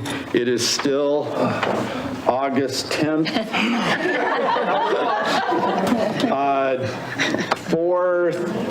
4A subset 3 mixed use design standards. Donna? Okay, I don't know where you want me to go. Is this the one you want? I guess, is Or that is where that the we one you are? wanted? Yes, could you explain it, either of those? Wherever we, To address the density and what we heard in the last meeting, to address and lower the density in those areas, and this is the proposal, actually, it's actually less than what we heard last time. Okay. We actually threw in 12 to 15 and 15 to 18. This is 12 to 15 for both sections. go ahead. So we had talked about mixed use and how it was important that if you have a mixed use structure, that it be constructed to certain design standards. And we looked at, in our last workshop, we looked at some examples that are up Government Way that look at existing built environments. And we kept kind of landing back on that 12 number.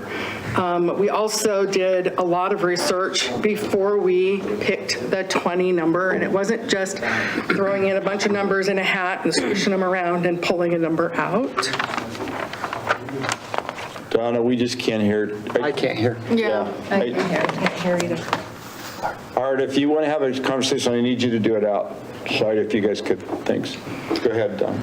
So when we did the text amendment previously and put in the number 20, it wasn't that we just put all the numbers in a hat and swished them around and pulled out a 20 and thought, this is a good number to do.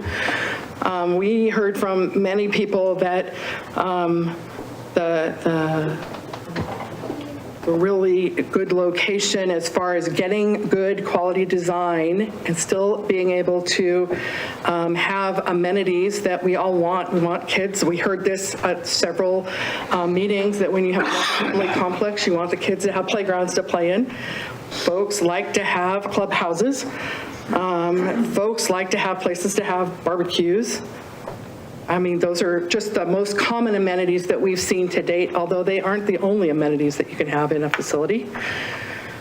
So if we want those kinds of amenities to be available to the residents that are going to live in a mixed-use complex or a building, it makes sense to allow that density to rise up to from the 12 that we have heard numerous times from the council, as well as the 15 is really the low of the multifamily. And I just have to share this really briefly. We talk about these dwelling units per acre as being high density. And in no world other than Hayden, and we all recognize that Hayden is Hayden and we want Hayden to stay Hayden, but in no world anywhere is 15 dwelling units per acre, single family residential or multifamily, high density. So I really struggled with putting 12 to 15. I don't care where you research. I don't care how many other towns you look at. 15 is low for high density. So it's a good place to start. So obviously everybody was having huge concern over the 20 number. It's still a little higher than what we modeled at the 15, but I'm really way more comfortable with 15 to 18, but at the council's direction, it says 12 to 15.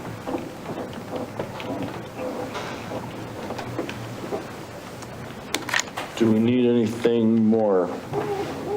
Does council have any more questions with respect to the mixed-use design standards? That was asked by Councilmember DeLange, if I remember right, and Councilmember Roeder, but more Councilmember DeLange. So do you have any questions or concerns? I don't have any questions or concerns, but I do want to thank Donna.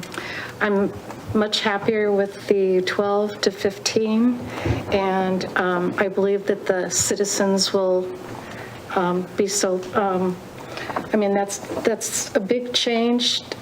To me, 20 was just too high, so thank you. Councilmember Roeder? An application of what we're discussing here, I had a developer, and I'll disclose who it is. He's one of the owners of a real estate office, said, I want to have coffee with you, okay? And he owns acreage out on the prairie, and he was all in favor of the changing of the zoning. Now, I don't know I don't remember, I think it was R1 that he may have had, but he wanted this, in his words, he says, I am able to build more units on that property with a rezoning than not. So in effect, it's creating higher density. And because he can make more money, and that's profit is okay, capitalism's good. And that's my concern, is how this rezoning, whatever numbers we come up with, the net result is we're going to get more people in our city, and it's going to cause more problems, and with things that we can't fix. And we can't fix what we have now, and I've said it before, why are we going down a road to creating more density and more people that is going to cause the problems to get worse? I got to ask, it's okay for Caitlin, did you have an ex parte communication on any project? Yeah, one specifically was the acreage out on the prairie. Please, okay. But we're not voting on that. No. I was going to say, that's not an item we've heard yet, so. No, that's what, I just want to make sure I'm being really careful. Yeah. So for the, okay. I appreciate the question, but yeah, he was prompted because he wanted the zone changes. He had heard it was going to happen.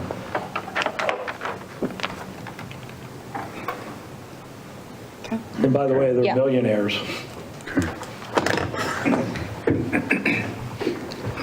Mr. Mayor? Yes. I'd also like to add a few more comments. With what's being proposed now, the base is going to be 12. And so, I don't know. Yeah. depending upon whether or not we approve this tonight or not, but if there are incentives for getting more dwelling units per acre at a playground or gazebo and a clubhouse, all three. So, I do just want to stress the base is going to be 12.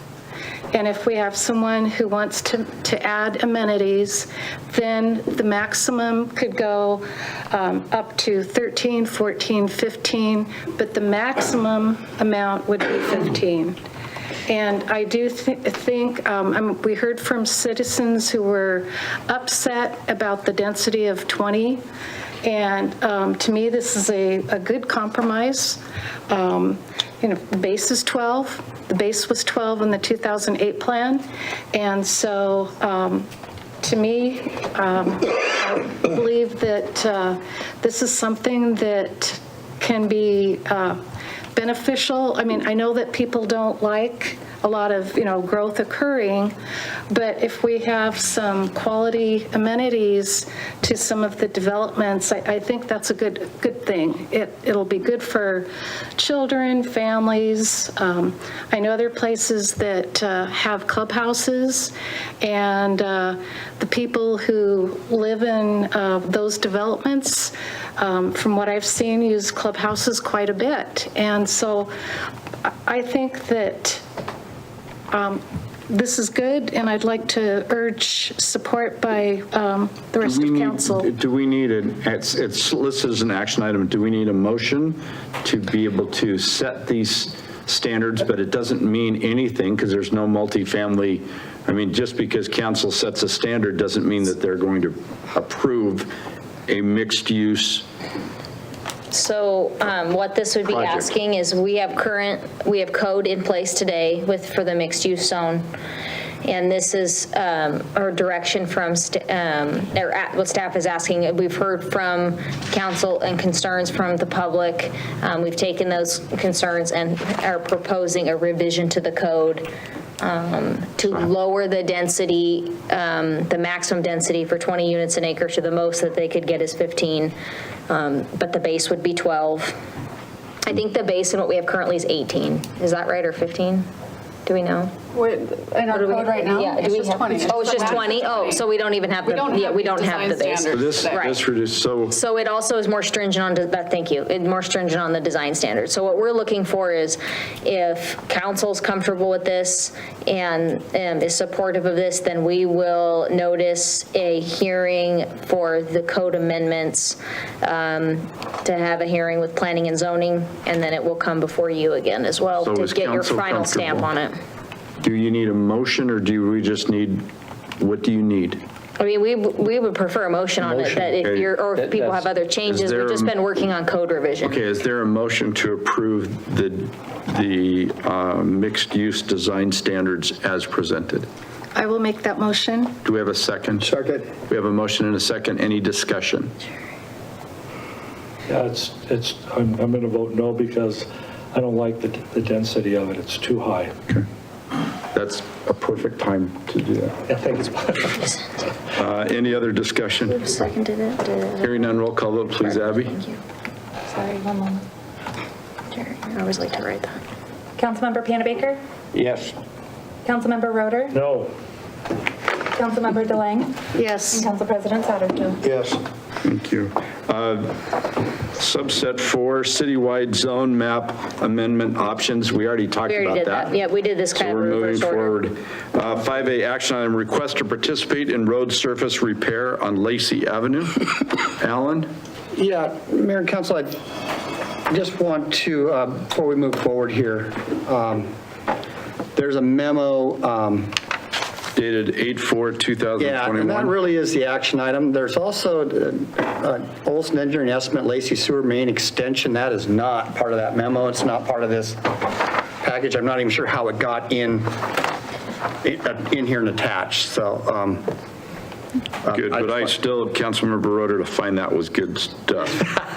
Because that wasn't, for what I understand, a part of this decision. No, that was something else. So do we need then a motion to approve the request to participate in the service repair of Lacey Avenue in conjunction with Hayden Lake Irrigation's water main extension project? Yes. That's what you mean? Do we have a motion to that effect? Yes. We have a motion. Do we have a second? No motion. I mean, the motion was not approved. So what do we need? I will just share that. Can I ask some questions on it? Yeah. My question is, were we going to flip the whole bill and we asked them to participate to pay for half of it? Or were they going to pay this bill and we said, well, we're going to pay half of it? They were going to, so they have an underlying easement in our right-of-way. And because of that, we don't have a lot of say on their design criteria. So they're proposing to put the water line out where we would need to put dry wells in the future. And in doing so, it would cause a lot of issues and problems for our roadway design in the future. So we talked to them about the opportunity to move that in. They said, well, it costs us a lot more money because then we're in the roadway and we would have to fix the surface. So I said, well, what if we participated on half the cost of fixing the surface? And they said, well, if you guys do that, then we would pay the other half, and that would make it a better project for all of us. I'm not advocating, but what if we told them to quit construction on the project? Is that the option as well? I think there's a lot of options, but we'd have to talk to our attorney about it. Yeah. Well, they didn't get, never mind. They didn't ask We for are our where we opinion are. before. So it was an opportunity that I proposed to see if it would be a better for all involved, and it was, in my opinion, would be probably of good value for the city, but it's certainly nothing we have to participate in. So Alan, it's not just we're helping out. Hayden Lake irrigation. No, we get a benefit. I would never do that to you, I'm No, sorry. I just want to make sure, because that is somewhat of a sore subject, maybe. So Yeah. it benefits us in that we can, put some extra utilities in for us and dig the hole once type of thing. What it does for us is,